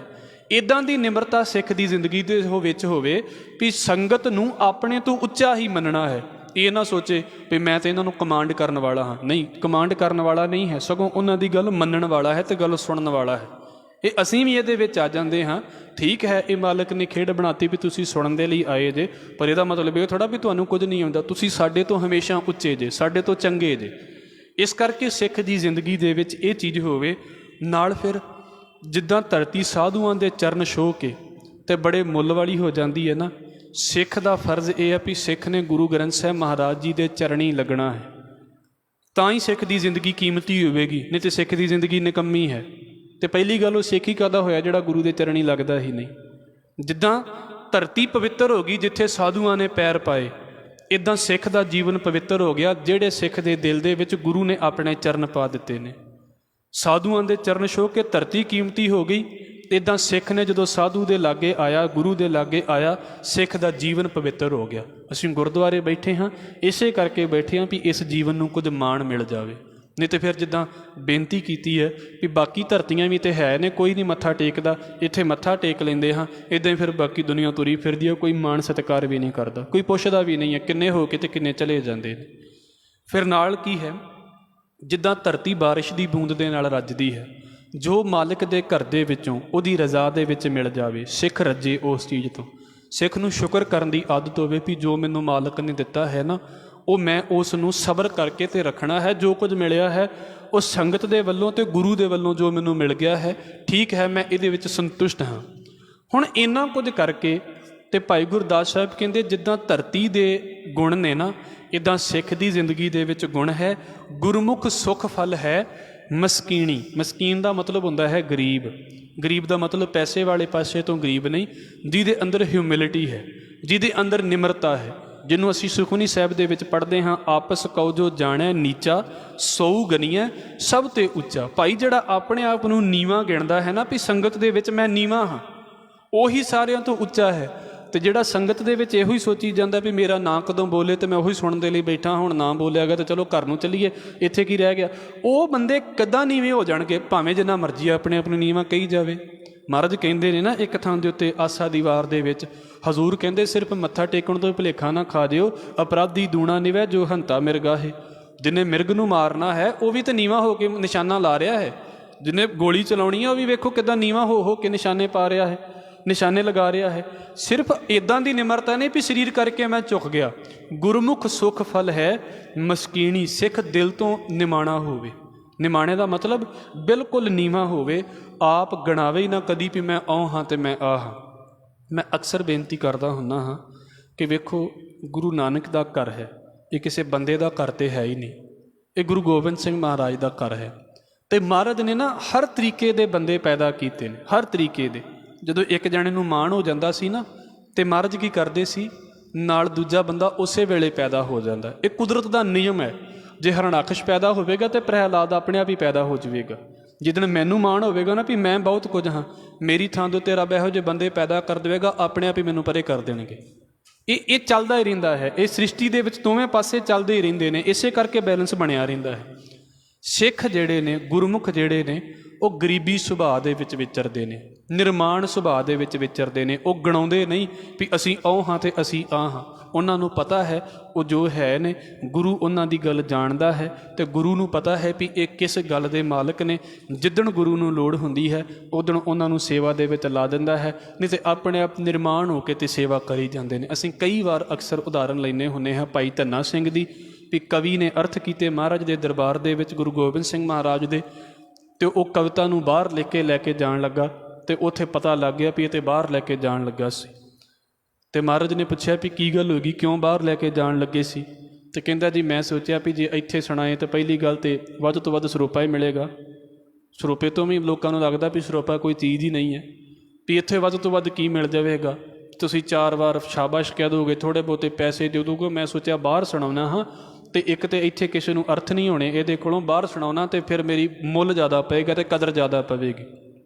ਅੱਜ ਕੱਲ੍ਹ ਦੇ ਬਹੁਤਿਆਂ ਨੂੰ ਇੰਝ ਲੱਗਣ ਲੱਗ ਪਿਆ ਨਾ ਵੀ ਕੀਰਤਨ ਕਰਦਿਆਂ ਤਾਂ ਮੁੱਲ ਘੱਟ ਪੈਂਦਾ, ਗਾਣੇ ਬੋਲੀਏ ਤਾਂ ਫਿਰ ਮੁੱਲ ਜ਼ਿਆਦਾ ਪੈ ਜਾਂਦਾ। ਵਿੱਚ ਕੀਰਤਨ ਵੀ ਕਰੀ ਜਾਂਦੇ, ਵਿੱਚ ਭੇਟਾਂ ਵੀ ਗਾਈ ਜਾਂਦੇ ਨੇ, ਇਹ ਦੋਵੇਂ ਕੰਮ ਹੀ ਕਰੀ ਜਾਂਦੇ ਨੇ। ਇੱਦਾਂ ਮੁੱਲ ਪਵਾਉਣਾ ਚਾਹੁੰਦੇ ਨੇ ਆਪਣਾ, ਇੱਦਾਂ ਤਾਂ ਫਿਰ ਕੀ ਹੋਵੇਗਾ। ਫਿਰ ਮਹਾਰਾਜ ਕਹਿੰਦੇ ਵੀ ਲਿਆਓ ਅਸੀਂ ਵੀ ਤਾਂ ਵੇਖੀਏ ਵੀ ਤੁਸੀਂ ਕੀ ਏਡਾ ਵੱਡਾ ਲਿਖ ਲਿਆ ਵੀ ਤੁਹਾਨੂੰ ਲੱਗਦਾ ਵੀ ਇੱਥੇ ਕਿਸੇ ਨੇ ਅਰਥ ਹੀ ਨਹੀਂ ਕਰਨੇ। ਹੁਣ ਤੁਸੀਂ ਸੋਚੋ, ਮੈਂ ਬੇਨਤੀ ਕੀਤੀ ਹੈ ਕਈ ਵਾਰ, ਵੈਸੇ ਸੰਖੇਪ ਕਰ ਦੇਵਾਂ ਕਿ ਉਹ ਕਹਿੰਦਾ ਵੀ ਨਹੀਂ ਮਹਾਰਾਜ ਇੱਥੇ ਕਿਸੇ ਕੋਲੋਂ ਅਰਥ ਨਹੀਂ ਹੋਣੇ। ਅਤੇ ਮਹਾਰਾਜ ਕਹਿੰਦੇ ਤੁਸੀਂ ਬੋਲੋ ਤੇ ਸਹੀ ਇਹਨੂੰ। ਸਤਿਗੁਰੂ ਨੇ ਘੋੜਿਆਂ ਦੀ ਲਿੱਦ ਚੁੱਕਣ ਵਾਲਾ, ਤਬੇਲੇ ਦੇ ਵਿੱਚ ਸੇਵਾ ਕਰਨ ਵਾਲਾ ਸੀ ਭਾਈ ਧੰਨਾ ਸਿੰਘ, ਉਹਨੂੰ ਬੁਲਾ ਲਿਆ। ਅਤੇ ਉਹ ਕਹਿੰਦਾ ਵੀ ਮਹਾਰਾਜ ਤੁਸੀਂ ਮੇਰੀ ਜਿਹੜਾ ਨਾ ਮੈਨੂੰ ਬੇਇੱਜ਼ਤ ਕਰਦੇ ਪਏ ਜੇ, ਵੀ ਇੱਕ ਬੰਦਾ ਲੰਗਰ ਦੇ ਵਿੱਚ ਜਾਂ ਘੋੜਿਆਂ ਦੀ ਲਿੱਦ ਚੁੱਕਦਾ ਹੋਵੇ ਅਤੇ ਉਹਨੂੰ ਤੁਸੀਂ ਕਵੀ ਦੇ ਸਾਹਮਣੇ ਲਿਆ ਕੇ ਬਿਠਾਉਣ ਲੱਗੇ ਜੇ, ਇਹ ਅਰਥ ਕਰੇਗਾ? ਇਹ ਤਾਂ ਮੇਰੀ ਬਦਨਾਮੀ ਹੋਣ ਵਾਲੀ ਗੱਲ ਹੈ। ਅਤੇ ਮਹਾਰਾਜ ਕਹਿੰਦੇ ਤੂੰ ਬੋਲ ਤੇ ਸਹੀ। ਕਹਿੰਦੇ ਉਹਨੇ ਕਵਿਤਾ ਬੋਲੀ ਅਤੇ ਭਾਈ ਧੰਨਾ ਸਿੰਘ ਨੇ ਅਰਥ ਕਰ ਦਿੱਤੇ। ਭਾਈ ਧੰਨਾ ਸਿੰਘ ਨੇ ਕਵਿਤਾ ਬੋਲੀ ਤਾਂ ਉਹਦੇ ਕੋਲੋਂ ਅਰਥ ਨਹੀਂ ਸੀ ਹੋਏ। ਇੱਥੇ ਕਹਿਣ ਦਾ ਭਾਵ ਕੀ ਹੈ? ਇਹ ਸਿੱਖਿਆ ਇਸ ਕਰਕੇ ਹੈ ਵੀ ਭਾਈ ਜਿੱਦਣ ਮੈਨੂੰ ਲੱਗ ਪਵੇ ਵੀ ਮੇਰੇ ਤੋਂ ਬਿਨਾਂ ਤਾਂ ਗੁਰਦੁਆਰਾ ਚੱਲਣਾ ਹੀ ਨਹੀਂ, ਮੈਂ ਨਾ ਹੋਵਾਂ ਅਤੇ ਗੁਰਦੁਆਰੇ ਦਾ ਕੀ ਬਣੇ, ਮੈਂ ਨਾ ਹੋਵਾਂ ਅਤੇ ਸੰਗਤ ਦਾ ਧਿਆਨ ਕਿੰਨੇ ਰੱਖਣਾ, ਮੈਂ ਨਾ ਆਇਆ ਅਤੇ ਸਿੱਖੀ ਰਹਿਣੀ ਨਹੀਂ। ਇਹ ਸਾਰੇ ਵਹਿਮ ਨੇ। ਮਹਾਰਾਜ ਤੋੜ ਕੇ ਰੱਖ ਦਿੰਦਾ, ਅਤੇ ਤੋੜਦਾ ਪਤਾ ਕਿੱਥੇ ਹੈ? ਆਪਣੇ ਘਰ ਦੇ ਵਿੱਚ ਹੀ, ਇੱਥੇ ਹੀ ਤੋੜ ਕੇ ਰੱਖ ਦਿੰਦਾ ਵੀ ਤੁਸੀਂ ਕੀ ਸਮਝਦੇ ਹੋ ਆਪਣੇ ਆਪ ਨੂੰ। ਇਸ ਕਰਕੇ ਮੈਂ ਉਹਨਾਂ ਬੰਦਿਆਂ ਦੇ ਬੋਲ ਸੁਣਦਾ ਹੁੰਦਾ, ਬੜੇ ਹੰਕਾਰ ਦੇ ਵਿੱਚ ਬੋਲਣਗੇ, ਉਹ ਕਰ ਦੇਵਾਂਗੇ, ਆਹ ਕਰ ਦੇਵਾਂਗੇ, ਕੁਝ ਨਹੀਂ ਹੁੰਦਾ। ਮਹਾਰਾਜ ਉੱਥੇ ਹੀ ਵੇਖੋ ਜੋੜਿਆਂ ਦੇ ਵਿੱਚ ਹੀ ਭਾਈ ਧੰਨਾ ਸਿੰਘ ਬੈਠਾ ਹੋਵੇਗਾ, ਇੱਕ ਨਿੱਕੀ ਜਿਹੀ ਗੱਲ ਕਹਿ ਕੇ ਤੇ ਸਾਰਾ ਮਾਣ ਤੋੜ ਕੇ ਪਰੇ ਰੱਖ ਦੇਵੇਗਾ। ਔਰ ਜਿੰਨਾ ਜਿਉਂਦੀ ਸਿੱਖੀ ਜਿਹਨਾਂ ਨੂੰ ਨਜ਼ਰ ਨਹੀਂ ਨਾ ਆਉਂਦੀ, ਉਹ ਅਕਸਰ ਇਹੋ ਜਿਹੀਆਂ ਹੰਕਾਰ ਦੀਆਂ ਗੱਲਾਂ ਕਰਦੇ ਨੇ। ਭਾਈ ਸਿੱਖ ਨਿਰਮਾਣ ਹੋ ਕੇ ਰਹਿੰਦੇ ਨੇ। ਗੁਰਮੁਖ ਸੁਖ ਫਲ ਹੈ ਮਸਕੀਣੀ। ਇਹਨਾਂ ਨਿਰਮਾਣਤਾ ਦੇ ਵਿੱਚ ਰਹਿਣਾ ਹੈ। ਮਾਲਕ ਭਰੀ ਵੀ ਜਾਵੇ। ਜਿੱਦਾਂ ਅਸੀਂ ਇੱਕ ਉਦਾਹਰਨ ਵੇਖਦੇ ਹੁੰਦੇ ਹਾਂ ਵੀ ਦਰਖਤ ਜਿਹੜਾ ਹੈ, ਜਿੰਨਾ ਉਹਨੂੰ ਫਲ ਲੱਗਦਾ ਗਿਆ, ਜਿੰਨਾ ਫਲ ਲੱਗਦਾ ਗਿਆ, ਓਨਾ ਹੀ ਉਹ ਨੀਵਾਂ ਹੁੰਦਾ ਗਿਆ, ਓਨਾ ਹੀ ਭਾਰ ਦੇ ਨਾਲ ਝੁਕਦਾ ਗਿਆ। ਇਹ ਨਹੀਂ ਵੀ ਜਿੰਨਾ ਉਹਨੂੰ ਗੁਣ ਆਈ ਗਿਆ, ਜਿੰਨਾ ਉੱਚਾ ਹੋਈ ਗਿਆ, ਓਨਾ ਹੀ ਹੰਕਾਰੀ ਹੋ ਜਾਵੇ ਵੀ ਹੁਣ ਮੈਂ ਕਿਸੇ ਦੀ ਗੱਲ ਵੀ ਨਹੀਂ ਸੁਣਨੀ। ਨਹੀਂ, ਓਨਾ ਹੀ ਸਗੋਂ ਗੱਲ ਸੁਣਦਾ ਪਿਆ ਹੈ। ਇਸ ਕਰਕੇ ਗੁਰਮੁਖ ਸੁਖ ਫਲ ਹੈ ਮਸਕੀਣੀ। ਭਾਈ ਗੁਰਮੁਖ ਜਿਹੜੇ ਨੇ ਨਾ, ਉਹਨਾਂ ਦਾ ਸੁੱਖ ਗਰੀਬੀ ਦੇ ਵਿੱਚ ਹੀ ਹੈ, ਉਹਨਾਂ ਦਾ ਸਿੱਖ ਨਿਮਰਤਾ ਦੇ ਵਿੱਚ ਹੀ ਹੈ। ਕੋਸ਼ਿਸ਼ ਕਰੋ, ਗੁਣ ਪੱਲੇ ਹੈ, ਨਿਮਰਤਾ ਪੱਲੇ ਰੱਖੀਏ। ਗੁਣ ਵੀ ਪੱਲੇ ਹੋਵੇ ਸਿੱਖ ਦੇ, ਪਰ ਸਿੱਖ ਦੇ ਪੱਲੇ ਨਿਮਰਤਾ ਵੀ ਹੋਵੇ ਵੀ ਮੈਂ ਇਸ ਗੁਣ ਨੂੰ ਸੰਭਾਲਣਾ ਹੈ ਅਤੇ ਆਪਣੇ ਅੰਦਰ ਰੱਖਣਾ ਹੈ। ਫਿਰ ਅਗਲੀ ਗੱਲ, ਫਿਰ ਉਹੀ ਉਦਾਹਰਣ ਹੈ ਨਿਮਰਤਾ ਦੇ ਬਾਰੇ, ਪਰ ਹੁਣ ਉਦਾਹਰਨਾਂ ਬਦਲ ਗਈਆਂ। ਸਿੱਖਿਆ ਨਿਮਰਤਾ ਦੀ ਹੀ ਹੈ। ਮਾਨਸ ਦੇਹ ਸੋ ਖੇ ਹੈ, ਤਿਸ ਵਿੱਚ ਜੀਭੈ ਲਈ ਨਕੀਬੀ। ਉਹ ਸਰੀਰ ਦੀ ਉਦਾਹਰਣ ਆ ਗਈ ਵੀ ਕਹਿੰਦੇ ਹੈ ਤੇ ਸਾਡਾ ਸਰੀਰ ਜਿਹੜਾ ਹੈ ਨਾ ਉਹ ਇੱਕ ਨਾ ਇੱਕ ਦਿਨ ਮਿੱਟੀ ਹੋ ਜਾਣਾ ਹੈ। ਖੇ ਦਾ ਮਤਲਬ ਕੀ ਹੈ? ਖੇ ਮਿੱਟੀ ਹੁੰਦੀ ਹੈ ਤੇ ਸਰੀਰ ਬਿਲਕੁਲ ਮਿੱਟੀ ਹੈ, ਪਰ ਇਹਦੇ ਵਿੱਚ ਕੀ ਹੈ? ਤਿਸ ਵਿੱਚ ਜੀਭੈ ਲਈ ਨਕੀਬੀ। ਨਕੀਬ ਦਾ ਮਤਲਬ ਹੁੰਦਾ ਹੈ ਜਿਹੜਾ ਦਰਬਾਨ ਹੁੰਦਾ ਹੈ, ਖਾਸ ਕਰਕੇ ਦਰਵਾਜ਼ੇ ਦੇ ਉੱਤੇ ਖੜਾ ਹੁੰਦਾ ਹੈ। ਉਹਦਾ ਕੰਮ ਇਹ ਹੁੰਦਾ ਵੀ ਉਹਨੇ ਅੰਦਰ ਦਾ ਜਿਹੜਾ ਸੁਨੇਹਾ ਹੈ ਉਹ ਬਾਹਰ ਭੇਜਣਾ ਹੁੰਦਾ ਹੈ ਅਤੇ ਬਾਹਰ ਦਾ ਮੈਸੇਜ ਅੰਦਰ ਲੈ ਕੇ ਆਉਣਾ ਹੁੰਦਾ ਹੈ। ਰਾਜਿਆਂ ਦੇ ਦਰਬਾਰ ਦੇ ਵਿੱਚ ਬਾਹਰ ਖੜੇ ਹੁੰਦੇ ਸੀ ਲੋਕ। ਹੁਣ ਜ਼ੁਬਾਨ ਦਾ ਕੰਮ ਕੀ ਹੈ? ਜਿਹੜੀ ਮੇਰੇ ਅੰਦਰ ਗੱਲ ਆਈ ਹੈ ਇਹਨੇ ਬਾਹਰ ਦੀ ਦੁਨੀਆ ਨੂੰ ਦੱਸਣੀ ਹੈ। ਜ਼ੁਬਾਨ ਇਹੀ ਕੰਮ ਕਰਦੀ ਪਈ ਹੈ। ਮਾਨਸ ਦੇਹ ਸੋਖੇ ਹੈ, ਤਿਸ ਵਿੱਚ ਜੀਭੈ ਲਈ ਨਕੀਬੀ। ਇਸ ਸਰੀਰ ਦੇ ਵਿੱਚ ਜੀਭ ਦਾ ਕੰਮ ਹੈ, ਜ਼ੁਬਾਨ ਦਾ ਕੰਮ ਹੈ ਮੈਸੇਜ ਨੂੰ ਬਾਹਰ ਲੈ ਕੇ ਜਾਣਾ। ਫਿਰ ਦੂਸਰੀ ਗੱਲ ਕਹਿੰਦੇ ਨੇ, ਅੱਖੀਂ ਦੇਖਣ ਰੂਪ ਰੰਗ, ਰਾਗ ਨਾਦ ਕੰਨ ਕਰਨ ਰਕੀਬੀ। ਹੁਣ ਵੇਖੋ ਅੱਖਾਂ ਕੀ ਕਰਦੀਆਂ ਨੇ? ਸਾਰਾ ਰੂਪ ਰੰਗ ਵੇਖਦੀਆਂ ਨੇ, ਜੋ ਅਸੀਂ ਅੱਖਾਂ ਦੇ ਨਾਲ ਕਰਦੇ ਹਾਂ ਸਾਨੂੰ ਪਤਾ ਹੈ। ਕੰਨ ਕੀ ਕਰਦੇ ਨੇ? ਆਵਾਜ਼ਾਂ ਨੂੰ ਸੁਣਦੇ ਨੇ। ਹੁਣ ਜਿਹੜਾ ਕੰਮ ਜ਼ੁਬਾਨ ਕਰ ਸਕਦੀ ਹੈ ਉਹ ਕੰਮ ਕੰਨ ਨਹੀਂ ਕਰ ਸਕਦੇ, ਪਰ ਜਿਹੜਾ ਕੰਮ ਕੰਨ ਕਰ ਸਕਦੇ ਨੇ ਉਹ ਅੱਖਾਂ ਨਹੀਂ ਕਰ ਸਕਦੀਆਂ। ਅੱਖਾਂ ਸੁਣ ਨਹੀਂ ਸਕਦੀਆਂ, ਕੰਨ ਵੇਖ ਨਹੀਂ ਸਕਦੇ। ਆਪਣੇ ਆਪਣੇ ਕੰਮ ਨੇ ਨਾ ਇਹਨਾਂ ਸਾਰਿਆਂ ਨੂੰ। ਰਾਗ ਨਾਦ ਕੰਨ ਕਰਨ ਰਕੀਬੀ। ਰਕੀਬੀ ਦਾ ਮਤਲਬ ਹੁੰਦਾ ਹੈ ਰਾਖੀ, ਵੀ ਮਤਲਬ ਤੁਹਾਡੇ ਕੰਨਾਂ ਦੇ ਵਿੱਚ ਜਦੋਂ ਸਾਊਂਡ ਸੁਣੇਗਾ ਨਾ ਕੰਨਾਂ ਨੇ ਆਪਣੇ ਆਪ ਹੀ ਸੁਣ ਲੈਣਾ ਹੈ। ਕੰਨਾਂ ਨੂੰ ਕਹਿਣਾ ਨਹੀਂ ਪੈਣਾ ਵੀ ਧਿਆਨ ਰੱਖਿਓ, ਤੁਹਾਨੂੰ ਗੱਲ ਕਰੇਗਾ ਤਾਂ ਸੁਣ ਲਿਓ। ਤੁਹਾਡੇ ਕੰਨ 'ਚ ਗੱਲ ਪੈ ਗਈ, ਆਪਣੇ ਆਪ ਹੀ ਤੁਰ ਪੈਣੀ ਤੁਹਾਡੇ ਕੰਨ ਦੇ ਵਿੱਚ। ਫਿਰ ਅਗਲੀ ਗੱਲ ਕੀ ਹੈ? ਨੱਕ ਸੁਆਸ ਨਿਵਾਸ ਹੈ, ਪੰਜੇ ਦੂਤ ਬੁਰੀ ਤਰਤੀਬੀ। ਨੱਕ ਦਾ ਕੰਮ ਕੀ ਹੈ? ਵਾਸ਼ਨਾ ਲੈਣੀ। ਅੱਖਾਂ ਜਿੰਨਾ ਮਰਜ਼ੀ ਵੇਖੀ ਜਾਣ, ਅੱਖਾਂ ਨੂੰ ਥੋੜ੍ਹਾ ਪਤਾ ਲੱਗਦਾ ਵੀ ਬਦਬੂ ਹੈ ਕਿ ਖੁਸ਼ਬੂ ਹੈ। ਅੱਖਾਂ ਨੂੰ ਕੀ ਪਤਾ ਲੱਗਦਾ? ਕੰਨਾਂ ਨੂੰ ਕੀ ਪਤਾ ਲੱਗਦਾ? ਪਰ ਇਹ ਨੱਕ ਨੂੰ ਉਸੇ ਵੇਲੇ ਪਤਾ ਲੱਗ ਜਾਂਦਾ। ਕਿਤੇ ਲਾਈਟ ਬੰਦ ਵੀ ਹੋਵੇ, ਅਸੀਂ ਜਾ ਰਹੇ ਹਾਂ, ਤੁਰੇ ਜਾ ਰਹੇ ਹਾਂ, ਸਾਨੂੰ ਉਸੇ ਵੇਲੇ ਪਤਾ ਲੱਗ ਗਿਆ ਵੀ ਇੱਥੇ ਬਦਬੂ ਹੈ। ਇਹ ਨੱਕ ਦਾ ਕੰਮ ਹੈ। ਇਹ ਵੈਸੇ ਸਾਡੇ ਜਿਹੜੇ ਇੰਦਰੇ ਹੁੰਦੇ ਨੇ ਨਾ, ਗਿਆਨ ਇੰਦਰੇ, ਇਹਨਾਂ ਦੇ 5 ਸੁਭਾਅ ਨੇ ਜਿਨ੍ਹਾਂ ਨੂੰ ਕਿਹਾ ਜਾਂਦਾ ਹੈ ਰੂਪ, ਰਸ, ਗੰਧ, ਸ਼ਬਦ ਅਤੇ ਸਪਰਸ਼। ਰੂਪ ਅੱਖਾਂ ਦੇ ਨਾਲ ਸੰਬੰਧ ਰੱਖਦਾ ਹੈ। ਅੱਖਾਂ ਬੰਦ ਹੋਣ ਦੁਨੀਆ ਦਾ ਜਿੰਨਾ ਮਰਜ਼ੀ ਰੂਪ ਹੋਵੇ ਸਾਡੇ ਲਈ ਕਿਸੇ ਵੀ ਕੰਮ ਦਾ ਨਹੀਂ ਹੈ। ਰਸ, ਜ਼ੁਬਾਨ ਨੇ ਟੇਸਟ ਲੈਣਾ ਹੈ। ਸਾਡੇ ਹੱਥ ਦੇ ਵਿੱਚ ਕਿੰਨੀ ਵੀ ਮਿੱਠੀ ਚੀਜ਼ ਪਈ ਹੋਵੇ ਹੱਥ ਨੂੰ ਥੋੜ੍ਹਾ ਪਤਾ ਲੱਗਦਾ, ਜ਼ੁਬਾਨ 'ਤੇ ਰੱਖਦੇ ਪਤਾ ਲੱਗ ਜਾਂਦਾ ਹੈ। ਗੰਧ, ਕੁਝ ਵੀ ਹੋਵੇ ਨੱਕ ਤੋਂ ਉਸੇ ਵੇਲੇ ਪਤਾ ਲੱਗ ਜਾਂਦਾ ਹੈ ਸੁਗੰਧੀ ਹੈ ਕਿ ਦੁਰਗੰਧੀ ਹੈ। ਸ਼ਬਦ, ਕਿੰਨਾ ਵੀ ਰੌਲਾ ਪੈ ਰਿਹਾ ਹੋਵੇ ਜਦੋਂ ਤੱਕ ਕੰਨ ਨਹੀਂ ਸੁਣਨਗੇ ਤਾਂ ਸ਼ਬਦ ਸਾਰੀ ਦੁਨੀਆ ਦੇ ਵਿੱਚ ਕੀ ਹੈ? ਕੁਝ ਵੀ ਨਹੀਂ। ਕੰਨ ਦਾ ਕੰਮ ਹੈ ਸ਼ਬਦ ਸੁਣਨਾ। ਇੱਦਾਂ ਸਪਰਸ਼, ਚਮੜੀ ਦਾ, ਇਹਦੇ ਵਿੱਚ ਸਾਰੀ ਬਾਡੀ ਆ ਜਾਂਦੀ ਹੈ।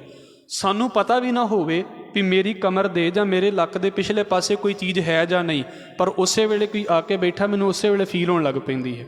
ਨੋਰਮਲੀ ਗੱਲ ਹੈ, ਅਸੀਂ ਘਰਾਂ ਦੇ ਵਿੱਚ ਵੇਖਦੇ ਹਾਂ, ਬੈਠੇ ਸੀ, ਸਾਡੇ ਪੈਰ ਦੇ ਉੱਤੇ ਮੱਖੀ ਆ ਕੇ ਬੈਠ ਗਈ, ਹੱਥ 'ਤੇ ਮੱਖੀ ਆ ਕੇ ਬੈਠ ਗਈ। ਅੱਖਾਂ ਤਾਂ ਨਹੀਂ ਵੇਖ ਪਾਉਂਦੀਆਂ ਕਿਸੇ ਵੇਲੇ, ਪਰ ਸਾਡੀ ਬਾਡੀ ਨੂੰ ਉਸੇ ਵੇਲੇ ਪਤਾ ਲੱਗ ਜਾਂਦਾ ਹੈ। ਉਹਨੂੰ ਕਿਹਾ ਜਾਂਦਾ ਹੈ ਸਪਰਸ਼ ਦੀ ਤਾਕਤ। ਵੀ ਕਿਸੇ ਨੇ ਸਪਰਸ਼ ਕੀਤਾ, ਟੱਚ ਕੀਤਾ, ਸਾਡੀ ਬਾਡੀ ਨੂੰ ਉਸੇ ਵੇਲੇ ਪਤਾ ਲੱਗ ਗਿਆ। ਔਰ ਕਿੰਨੀ ਮਹੀਨ ਗੱਲ ਹੈ ਵੀ ਵੇਖੋ ਛੋਟਾ ਜਿਹਾ ਮੱਛਰ ਵੀ ਆ ਕੇ ਬੈਠ ਜਾਵੇ, ਅਜੇ ਭਾਵੇਂ ਲੜਿਆ ਨਾ ਵੀ ਹੋਵੇ ਤਾਂ ਵੀ ਬਹੁਤੀ ਵਾਰ ਪਤਾ ਲੱਗ ਜਾਂਦਾ ਵੀ ਇਹ ਆ ਕੇ ਮੇਰੇ ਸਰੀਰ ਦੇ ਉੱਤੇ ਕੁਝ ਨਾ ਕੁਝ ਟੱਚ ਕਰ ਗਿਆ। ਇਹ ਸਾਡੇ ਗਿਆਨ ਇੰਦਰੀਆਂ ਦੇ 5 ਅਗਲੇ ਸੁਭਾਅ ਨੇ, ਰੂਪ, ਰਸ, ਗੰਧ, ਸ਼ਬਦ ਅਤੇ ਸਪਰਸ਼। ਹੁਣ ਨੱਕ ਸੁਵਾਸ ਨਿਵਾਸ ਹੈ, ਪੰਜੇ ਦੂਤ ਬੁਰੀ ਤਰਤੀਬੀ। ਇਹਦਾ ਮਤਲਬ ਹੈ ਵੀ ਇਹ ਜਿਹੜੇ ਸਾਡੇ ਸਰੀਰ ਦੇ ਇਹ ਜਿਹੜੇ 5 ਸੁਭਾਅ ਨੇ ਨਾ ਗਿਆਨ ਇੰਦਰੀਆਂ ਦੇ, ਇਹ ਸਾਡੇ ਸਰੀਰ ਦੇ ਵਿੱਚ ਵੱਖ-ਵੱਖ ਥਾਵਾਂ ਦੇ ਉੱਤੇ ਨੇ। ਅੱਖਾਂ ਦੇ ਲਾਗੇ ਜਿਹੜਾ ਹੈ ਉਹ ਸੰਸਾਰ ਨੂੰ ਵੇਖਣ ਦੀ ਗੱਲ ਆ ਗਈ ਹੈ, ਕੰਨਾਂ ਦੇ ਲਾਗੇ ਸੁਣਨ ਦੀ ਗੱਲ ਆ ਗਈ। ਫਿਰ ਭਾਈ ਗੁਰਦਾਸ ਸਾਹਿਬ ਕਹਿੰਦੇ ਨੇ ਹੁਣ ਇਹਨਾਂ ਚੀਜ਼ਾਂ ਦੀ ਵੈਲਿਊ ਵੇਖੀਏ ਤੇ ਵੀ ਅੱਖ ਦੀ ਕਿੱਡੀ ਵੈਲਿਊ ਹੈ ਦੁਨੀਆ ਦੇ ਵਿੱਚ, ਕੰਨ ਦੀ ਕਿੰਨੀ ਵੈਲਿਊ ਹੈ ਦੁਨੀਆ ਦੇ ਵਿੱਚ, ਜੇ ਹੁਣ ਵੀ ਵੇਖੀਏ ਤੇ ਕਿੰਨੀ ਵੈਲਿਊ ਹੈ। ਪਰ ਕੀ ਕਹਿੰਦੇ ਨੇ? ਸਭ ਨੂੰ ਨੀਵੇਂ ਚਰਨ ਹੋਏ, ਆਪ ਗਵਾਏ ਨਸੀਬ ਨਸੀਬੀ। ਹੁਣ ਇਹਨਾਂ ਸਾਰਿਆਂ ਤੋਂ ਨੀਵੇਂ ਨੇ ਵੇਖੋ ਚਰਨ, ਸਭ ਤੋਂ ਨੀਵੇਂ ਨੇ ਜਿਹੜੇ ਨੇ ਉਹ ਚਰਨ ਸਰੀਰ ਦੇ ਵਿੱਚ ਸਭ ਤੋਂ ਹੇਠਾਂ ਇਹੋ ਹੀ ਆਉਣਗੇ। ਔਰ ਵੇਖੋ ਕੀ ਹੈ? ਆਪ ਗਵਾਏ ਨਸੀਬ ਨਸੀਬੀ। ਪਰ ਕੀ ਕਹਿੰਦੇ ਨੇ? ਕਹਿੰਦੇ ਇਹ ਨਾ ਆਪਣੇ ਆਪ ਨੂੰ ਗਵਾ ਲੈਂਦੇ ਨੇ, ਆਪਣੇ ਆਪ ਨੂੰ ਨਿਰਮਾਣ ਰੱਖ ਲੈਂਦੇ ਨੇ। ਮੈਂ ਅਕਸਰ ਬੇਨਤੀ ਕਰਦਾ ਹੁੰਦਾ, ਬੰਦਾ ਜਦੋਂ ਵੀ ਇੰਪ੍ਰੈਸਿਵ ਹੋਏਗਾ ਕਿਸੇ ਤੋਂ, ਫਸਟ ਇੰਪ੍ਰੈਸ਼ਨ ਉਹਦੇ ਫੇਸ ਦਾ ਹੀ ਹੁੰਦਾ ਹੈ, ਉਹਦੀਆਂ ਅੱਖਾਂ ਦਾ ਹੀ ਹੁੰਦਾ ਹੈ, ਪੈਰਾਂ ਦਾ ਕੋਈ ਇੰਪ੍ਰੈਸ਼ਨ ਨਹੀਂ ਹੁੰਦਾ। ਪਰ ਤੁਸੀਂ ਸਾਡੇ ਸੁਭਾਅ ਦੇ ਵਿੱਚ ਵੇਖ ਲਓ, ਸਾਡੇ ਕਲਚਰ ਦੇ ਵਿੱਚ ਵੇਖ ਲਓ, ਜਦੋਂ ਅਸੀਂ ਕਿਸੇ ਨੂੰ ਨਮਸਕਾਰ ਕਰਦੇ ਹਾਂ, ਠੀਕ ਹੈ, ਅੱਖਾਂ 100 ਵਾਰ ਸੋਹਣੀਆਂ ਹੋਣਗੀਆਂ, ਮੱਥਾ 100 ਵਾਰ ਸੋਹਣਾ ਹੋਵੇਗਾ, ਮੂੰਹ ਵੀ ਸੋਹਣਾ ਹੋਵੇਗਾ, ਪਰ ਹੱਥ ਕਿੱਥੇ ਲਾਏ ਜਾਂਦੇ ਨੇ? ਹੱਥ ਪੈਰਾਂ 'ਤੇ ਹੀ ਲਾਏ ਜਾਂਦੇ ਨੇ। ਮੱਥਾ ਫਿਰ ਪੈਰਾਂ 'ਤੇ ਟੇਕਿਆ ਜਾਂਦਾ। ਕੋਈ ਕਿੰਨਾ ਵੀ ਸੋਹਣਾ ਹੋਵੇ ਸਰੀਰ, ਪਰ ਮੱਥਾ ਕਿੱਥੇ ਟੇਕਿਆ ਗਿਆ? ਚਰਨਾਂ ਦੇ ਉੱਤੇ। ਹੁਣ ਗੱਲ ਕੀ ਕਹਿਣੀ ਚਾਹੁੰਦੇ ਨੇ ਭਾਈ ਗੁਰਦਾਸ ਸਾਹਿਬ? ਵੀ ਭਾਈ ਠੀਕ ਹੈ, ਸਰੀਰ ਦੇ ਬੜੇ ਅੰਗ ਕਮਾਲ ਦੇ ਨੇ, ਪਰ ਚਰਨ ਨੀਵੇਂ ਰਹਿੰਦੇ ਨੇ ਨਾ, ਇਸ ਕਰਕੇ ਨੀਵੇਂ ਚਰਨਾਂ ਨੂੰ ਸਾਰੇ ਜਾਣੇ ਮੱਥਾ ਟੇਕ ਲੈਂਦੇ ਨੇ, ਨਮਸਕਾਰ ਕਰਦੇ ਨੇ। ਸਭ ਤੋਂ ਨੀਵੇਂ ਚਰਨ ਹੋਏ ਆਪ ਗਵਾਏ, ਨਸੀਬ ਨਸੀਬੀ ਹਉਮੈ ਰੋਗ ਮਿਟਾਏਂਦਾ। ਹੁਣ ਗੱਲ ਇੱਥੇ ਆ ਗਈ ਵੀ ਮੈਂ ਨੀਵਾਂ ਹੋਣਾ ਚਾਹੁੰਦਾ ਹਾਂ, ਨਿਰਮਾਣ ਹੋਣਾ ਚਾਹੁੰਦਾ ਹਾਂ ਚਰਨਾਂ ਦੇ ਵਾਂਗੂ, ਤੇ ਕਿਵੇਂ ਹੋਵਾਂ? ਤੇ ਭਾਈ ਗੁਰਦਾਸ ਸਾਹਿਬ ਕਹਿੰਦੇ ਨੇ, ਹਉਮੈ ਰੋਗ ਮਿਟਾਏਂਦਾ ਸਤਿਗੁਰ ਪੂਰਾ ਕਰੇ ਤਬੀਬੀ। ਤਬੀਬ ਦਾ ਮਤਲਬ ਹੁੰਦਾ ਹੈ ਹਕੀਮ। ਸਤਿਗੁਰ ਪੂਰਾ ਵੈਦ ਹੈ, ਪੰਜੇ ਰੋਗ ਅਸਾਧ ਨਿਵਾਰੇ। ਗੁਰੂ ਡਾਕਟਰੀ ਕਰਦਾ ਹੈ, ਕਿਹੜੇ ਕੰਮ ਦੀ? ਗੁਰੂ ਹਉਮੈ ਤੋੜਨ ਦੀ ਡਾਕਟਰੀ ਕਰਦਾ ਹੈ, ਜੋ ਅਸੀਂ ਪਿੱਛੇ ਪੜ੍ਹ ਕੇ ਹਟੇ ਹਾਂ। ਵੀ ਇੱਕ ਤਾਂ ਉਹ ਹੁੰਦੇ ਨੇ ਨਾ ਵੀ ਜਿਨ੍ਹਾਂ ਨੂੰ ਲੱਗਦਾ ਵੀ ਅਸੀਂ ਜ਼ਿਆਦਾ ਜਾਣਦੇ ਹਾਂ, ਸਾਡਾ ਮੁੱਲ ਨਹੀਂ ਪੈਣਾ, ਇਸ ਕਰਕੇ ਅਸੀਂ ਬਾਹਰ ਚਲੇ ਜਾਂਦੇ ਹਾਂ, ਫਿਰ ਮਹਾਰਾਜ ਉਹ ਹੰਕਾਰ ਤੋੜਦਾ ਹੈ। ਇੱਕ ਹੁੰਦੇ ਨੇ ਜਿਨ੍ਹਾਂ ਨੂੰ ਲੱਗਦਾ ਵੀ ਅਸੀਂ ਹੰਕਾਰੀ ਨਹੀਂ ਹਾਂ, ਪਰ ਕਿਤੇ ਕਿਤੇ ਸੂਖਮ ਹਉਮੈ ਲੈ ਕੇ ਬੈਠੇ ਹੁੰਦੇ ਨੇ ਨਾ, ਗੁਰੂ ਉਹਨਾਂ ਦਾ ਹਉਮੈ ਰੋਗ ਦੂਰ ਕਰ ਦਿੰਦਾ ਹੈ। ਹਉਮੈ ਰੋਗ ਮਿਟਾਏਂਦਾ ਸਤਿਗੁਰ ਪੂਰਾ ਕਰੇ ਤਬੀਬੀ। ਗੁਰੂ ਜਦੋਂ ਵੈਦਗੀ ਕਰਦਾ ਹੈ ਨਾ, ਜਦੋਂ ਗੁਰੂ ਸਿੱਖ ਦਾ ਇਲਾਜ ਕਰਦਾ ਹੈ, ਤੇ ਉਹਦੇ ਅੰਦਰੋਂ ਹਉਮੈ ਦਾ ਨਾਸ਼ ਕਰਦਾ ਹੈ। ਸੰਖੇਪ ਗੱਲ ਕਰਾਂ, ਪਟਨੇ ਦੇ ਵਿੱਚ ਗੁਰੂ ਨਾਨਕ ਸਾਹਿਬ ਮਹਾਰਾਜ ਜੀ ਗਏ, ਸਾਲਸਰਾਏ ਮਹਾਰਾਜ ਜੀ ਨੂੰ ਮਿਲਿਆ। ਬੜੇ ਕਮਾਲ ਦਾ ਜੌਹਰੀ ਸੀ, ਤੁਸੀਂ ਸ਼ਾਇਦ ਜੀਵਨ ਪੜ੍ਹਿਆ ਹੋਵੇ। ਬੜੇ ਕਮਾਲ ਦਾ ਜੌਹਰੀ ਸੀ। ਇਹਦਾ ਇੱਕ ਨੌਕਰ ਸੀ, ਅਧਰਕਾ ਜਿਹਨੂੰ ਕਿਹਾ ਜਾਂਦਾ ਹੈ। ਹੁਣ ਇਸ ਅਧਰਕੇ ਨੇ, ਇਹਦਾ ਅਧਰਕਾ ਗੁਲਾਮ ਇਹਦਾ ਨਾਮ ਆਉਂਦਾ, ਇਹਨੇ ਗੁਰੂ ਨਾਨਕ ਸਾਹਿਬ ਮਹਾਰਾਜ ਦੇ ਪਹਿਲਾਂ ਦਰਸ਼ਨ ਕੀਤੇ ਸੀ, ਤੇ ਮਹਾਰਾਜ ਦਾ ਸਿੱਖ ਪਹਿਲਾਂ ਬਣ ਗਿਆ ਸੀ ਸਾਲਸਰਾਏ ਤੋਂ। ਤੇ ਜਿਸ ਦਿਨ ਸਾਲਸਰਾਏ ਮਹਾਰਾਜ ਜੀ ਨੂੰ ਮਿਲਣ ਆਉਂਦਾ ਨਾ, ਤੇ ਮਹਾਰਾਜ ਨੂੰ ਕਹਿੰਦਾ ਵੀ ਸੱਚੇ ਪਾਤਸ਼ਾਹ ਸਿੱਖੀ ਬਖਸ਼ੋ ਮੈਨੂੰ, ਮੈਂ ਤੁਹਾਡਾ ਸਿੱਖ ਹੋਣਾ ਚਾਹੁੰਦਾ। ਤੇ ਮਹਾਰਾਜ ਨੇ ਕੀ ਕਿਹਾ? ਮਹਾਰਾਜ ਕਹਿੰਦੇ ਵੀ ਤੇਰੇ ਤੋਂ ਪਹਿਲਾਂ ਜਿਹੜਾ ਤੇਰਾ ਨੌਕਰ ਹੈ ਨਾ, ਭਾਈ ਅਧਰਕਾ ਜਿਹੜਾ ਹੈ, ਇਹ ਸਾਡਾ ਸਿੱਖ ਬਣਿਆ ਹੈ, ਤੂੰ ਇਹਦੇ ਚਰਨਾਂ 'ਤੇ ਮੱਥਾ ਟੇਕ ਦੇ, ਤੂੰ ਇਹਦੇ ਕੋਲੋਂ ਸਿੱਖੀ ਸਿੱਖ। ਹੁਣ ਕਹਿਣ ਦਾ ਭਾਵ ਕੀ ਸੀ? ਵੀ ਹੋਵੇ ਮਾਲਕ ਤੇ ਨੌਕਰ ਦੇ ਪੈਰੀਂ ਹੱਥ ਲਾਵੇਗਾ, ਤੇ ਕਿੱਡੀ ਗਲਤ ਖੇਡ ਲੱਗਦੀ ਹੈ ਵੀ ਮੈਂ ਮਾਲਕ ਹੋ ਕੇ ਨੌਕਰ ਦੇ ਪੈਰੀਂ ਹੱਥ ਲਾਵਾਂ। ਗੁਰੂ ਨੇ ਹਉਮੈ ਤੋੜਨੀ ਸੀ ਵੀ ਤੈਨੂੰ ਹੈ ਤੇ ਇਹ ਤੇਰੇ ਨਾਲੋਂ ਅੱਗੇ ਹੈ, ਤੇਰੇ ਤੋਂ ਉੱਚਾ ਹੈ ਜੀਵਨ ਦੇ ਵਿੱਚ, ਪਰ ਤੂੰ ਕਿਤੇ ਇਹਨੂੰ ਆਪਣਾ ਨੌਕਰੀ ਨਾ ਸਮਝਦਾ ਫਿਰੀ, ਇਸ ਕਰਕੇ ਇਹਦੇ ਪੈਰੀਂ ਹੱਥ ਲਾ ਦੇ। ਜਦੋਂ ਗੁਰੂ ਵੈਦਗੀ ਕਰਦਾ ਹੈ, ਫਿਰ ਗੁਰੂ ਇੱਦਾਂ ਹੰਕਾਰ ਤੋੜਦਾ ਹੈ ਵੀ ਬੱਚਿਆਂ ਦੇ ਕੋਲੋਂ ਚੰਗੀਆਂ ਗੱਲਾਂ ਕਰਵਾ ਦਿੰਦਾ ਹੈ, ਬਹੁਤੇ ਅਕਲ ਵਾਲਿਆਂ ਦੇ ਨਾਲੋਂ। ਬੱਚੇ ਸਿਆਣੀਆਂ ਗੱਲਾਂ ਕਰ ਜਾਂਦੇ ਵੱਡਿਆਂ ਦੇ ਨਾਲੋਂ। ਹਉਮੈ ਰੋਗ ਮਿਟਾਏਂਦਾ ਸਤਿਗੁਰ ਪੂਰਾ ਕਰੇ ਤਬੀਬੀ, ਪੈਰੀਂ ਪੈ ਰਹਿਰਾਸ ਕਰ। ਹੁਣ ਸਿੱਖ ਨੇ ਕੀ ਕਰਨਾ ਹੈ? ਪੈਰੀਂ ਪੈ। ਇਹ ਤਾਂ ਵੈਸੇ ਸਾਡੇ ਵਿੱਚੋਂ ਹੌਲੀ ਹੌਲੀ ਨਾ ਅਸੀਂ ਆਪ ਹੀ ਘਟਾ ਲਿਆ ਵੀ ਪੈਰੀਂ ਹੱਥ ਨਹੀਂ ਲਾਉਣਾ ਚਾਹੀਦਾ। ਵੈਸੇ ਸਾਡੇ ਬੱਚਿਆਂ ਨੂੰ ਇਹ ਆਦਤ ਹੋਣੀ ਚਾਹੀਦੀ ਔਰ ਇਹ ਖਤਮ ਨਹੀਂ ਹੋਣੀ ਚਾਹੀਦੀ। ਇੱਕ ਨਾ ਸੈਂਸ ਹੁੰਦੀ ਹੈ ਬਾਡੀ ਦੇ ਵਿੱਚ, ਜਿਹਨੂੰ ਟਚਿੰਗ ਸੈਂਸ ਕਿਹਾ ਜਾਂਦਾ ਹੈ, ਉਹ ਦੂਰੋਂ ਦੂਰੋਂ ਕਦੀ ਨਹੀਂ ਆ ਸਕਦੀ, ਜਿੰਨਾ ਮਰਜ਼ੀ ਜ਼ੋਰ ਲਾ ਲਓ। ਜੋ ਸਵਾਦ, ਇਹਨੂੰ ਨਿਕੰਮੇ ਪਾਸੇ ਤੋਂ ਨਾ ਸੋਚਿਓ, ਪਰ ਮੈਂ ਫਿਰ ਕਹਿ ਦੇਵਾਂ, ਗੁਰਬਾਣੀ ਦੇ ਵਿੱਚ ਕਿੰਨੀ ਵਾਰ ਇਹ ਸ਼ਬਦ ਆਉਂਦਾ ਹੈ ਵੀ ਭਾਈ ਗੁਰਸਿੱਖਾਂ ਦੇ ਚਰਨਾਂ ਨੂੰ ਛੋਹੋ।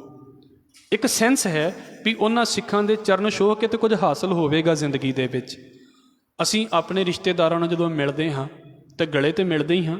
ਕਿਉਂ ਮਿਲਦੇ ਹਾਂ? ਉਹ ਮਿਲਣ ਦੇ ਵਿੱਚ ਸਕੂਨ ਹੈ, ਦੂਰੋਂ ਵੀ ਤੇ ਮਿਲਿਆ ਜਾ ਸਕਦਾ ਹੈ।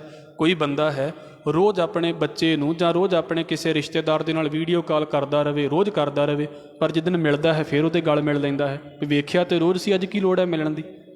ਪਤਾ ਵੀ ਮਿਲ ਕੇ ਜਿਹੜਾ ਸਰੀਰ ਦਾ ਇੱਕ ਸਪਰਸ਼ ਹੈ ਨਾ, ਮਾਤਾ ਦਾ, ਪਿਤਾ ਦਾ, ਬੱਚਿਆਂ ਦਾ, ਪਰਿਵਾਰ ਦਾ, ਉਹਦੇ ਵਿੱਚ ਇੱਕ ਸਕੂਨ ਹੈ।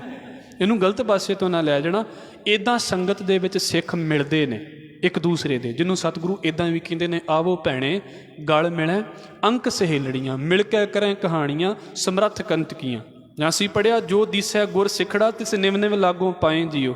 ਇਹ ਬੱਚਿਆਂ ਨੂੰ ਆਦਤ ਪਾਵਾਂਗੇ ਨਾ ਵੀ ਆਪਣੇ ਵੱਡਿਆਂ ਦੇ ਪੈਰੀਂ ਹੱਥ ਲਾਓ, ਤੇ ਬੱਚਿਆਂ ਦੇ ਵਿੱਚੋਂ ਉਹ ਆਦਤ ਜਾਵੇਗੀ ਨਹੀਂ। ਆਪਣੇ ਆਪ ਹੀ ਅਸੀਸਾਂ ਵੀ ਨਹੀਂ ਖਤਮ ਹੋਣਗੀਆਂ। ਜਦੋਂ ਬੱਚਿਆਂ ਦੇ ਵਿੱਚੋਂ ਹੀ ਉਹ ਚੀਜ਼ ਅਸੀਂ ਆਪ ਹੀ ਮਾਈਨਸ ਕਰ ਦਿੱਤੀ ਵੀ ਨਹੀਂ ਕੁਝ ਨਹੀਂ ਕਰਨਾ, ਉਹ ਫਿਰ ਦਿੱਕਤ ਹੋਣੀ ਸ਼ੁਰੂ ਹੋ ਜਾਂਦੀ ਹੈ। ਪੈਰੀਂ ਪੈ ਰਹਿਰਾਸ ਕਰ।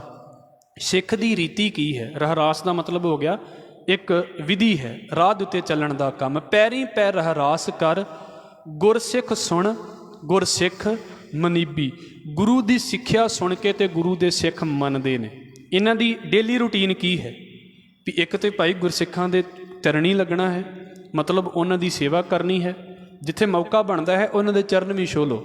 ਦੂਜੇ ਨੰਬਰ ਦੇ ਉੱਤੇ ਨਾਲ ਕੀ ਹੈ, ਗੁਰੂ ਦੀ ਸਿੱਖਿਆ ਸੁਣਨੀ ਤਾਂ ਉਸ ਸਿੱਖਿਆ ਨੂੰ ਸੁਣ ਕੇ ਮੰਨਣਾ।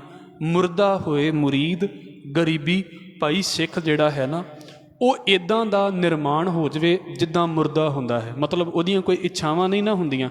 ਸਿੱਖ ਇੰਨਾ ਨਿਰਮਾਣ ਹੋ ਕੇ ਮੁਰਦਾ ਹੋਏ ਮੁਰੀਦ ਗਰੀਬੀ, ਗਰੀਬੀ ਇੰਨੀ ਧਾਰਨ ਕਰਕੇ ਰੱਖੇ, ਨਿਮਰਤਾ ਇੰਨੀ ਧਾਰਨ ਕਰਕੇ ਰੱਖੇ ਭਾਈ ਜਿੰਨੀ ਚਰਨ ਧਾਰਨ ਕਰਕੇ ਰੱਖਦੇ ਨੇ। ਕੋਈ ਨਹੀਂ ਕਹਿੰਦਾ ਤੇਰੇ ਪੈਰ ਬੜੇ ਸੋਹਣੇ ਨੇ, ਇਹ ਸਾਰੇ ਕਹਿੰਦੇ ਵੀ ਤੇਰਾ ਮੂੰਹ ਬੜਾ ਸੋਹਣਾ, ਪਰ ਮੱਥਾ ਜਦੋਂ ਟੇਕਿਆ ਜਾਂਦਾ ਫਿਰ ਪੈਰਾਂ ਦੇ ਉੱਤੇ ਟੇਕਿਆ ਜਾਂਦਾ। ਇਸ ਕਰਕੇ ਚਰਨਾਂ ਦੇ ਵਾਂਗੂ ਆਪਣੇ ਆਪ ਨੂੰ ਨੀਵਾਂ ਰੱਖੇ ਸਿੱਖ। ਸਿੱਖ ਧਰਤੀ ਦੇ ਵਾਂਗੂ ਧੀਰਜ ਦੇ ਵਿੱਚ ਰਵੇ, ਨਿਰਮਾਣ ਰਵੇ ਤੇ ਫਿਰ ਜਿਹੜੀ ਹੈ ਉਹ ਸਿੱਖੀ ਦੀ ਦਾਤ ਪ੍ਰਾਪਤ ਹੁੰਦੀ ਹੈ। ਇਹ ਦੋ ਵਿਚਾਰਾਂ ਅਸੀਂ ਅੱਜ ਸਮਝੀਆਂ ਨੇ, ਅੱਗੇ ਵੀ ਲਗਭਗ ਇਹੀ ਸਬਜੈਕਟ ਚੱਲੇਗਾ। ਸਤਿਗੁਰੂ ਕਿਰਪਾ ਕਰਨ। ਆਪ ਜੀ ਦੇ ਚਰਨਾਂ ਦੇ ਵਿੱਚ ਬੇਨਤੀ ਕਰਦਿਆਂ ਹੋਈਆਂ ਭੁੱਲਾਂ ਦੀ ਖਿਮਾ। ਫਤਿਹ ਨਾਲ ਸੰਤ ਪਾਓ ਜੀ। ਵਾਹਿਗੁਰੂ ਜੀ ਕਾ ਖਾਲਸਾ, ਵਾਹਿਗੁਰੂ ਜੀ ਕੀ ਫਤਿਹ।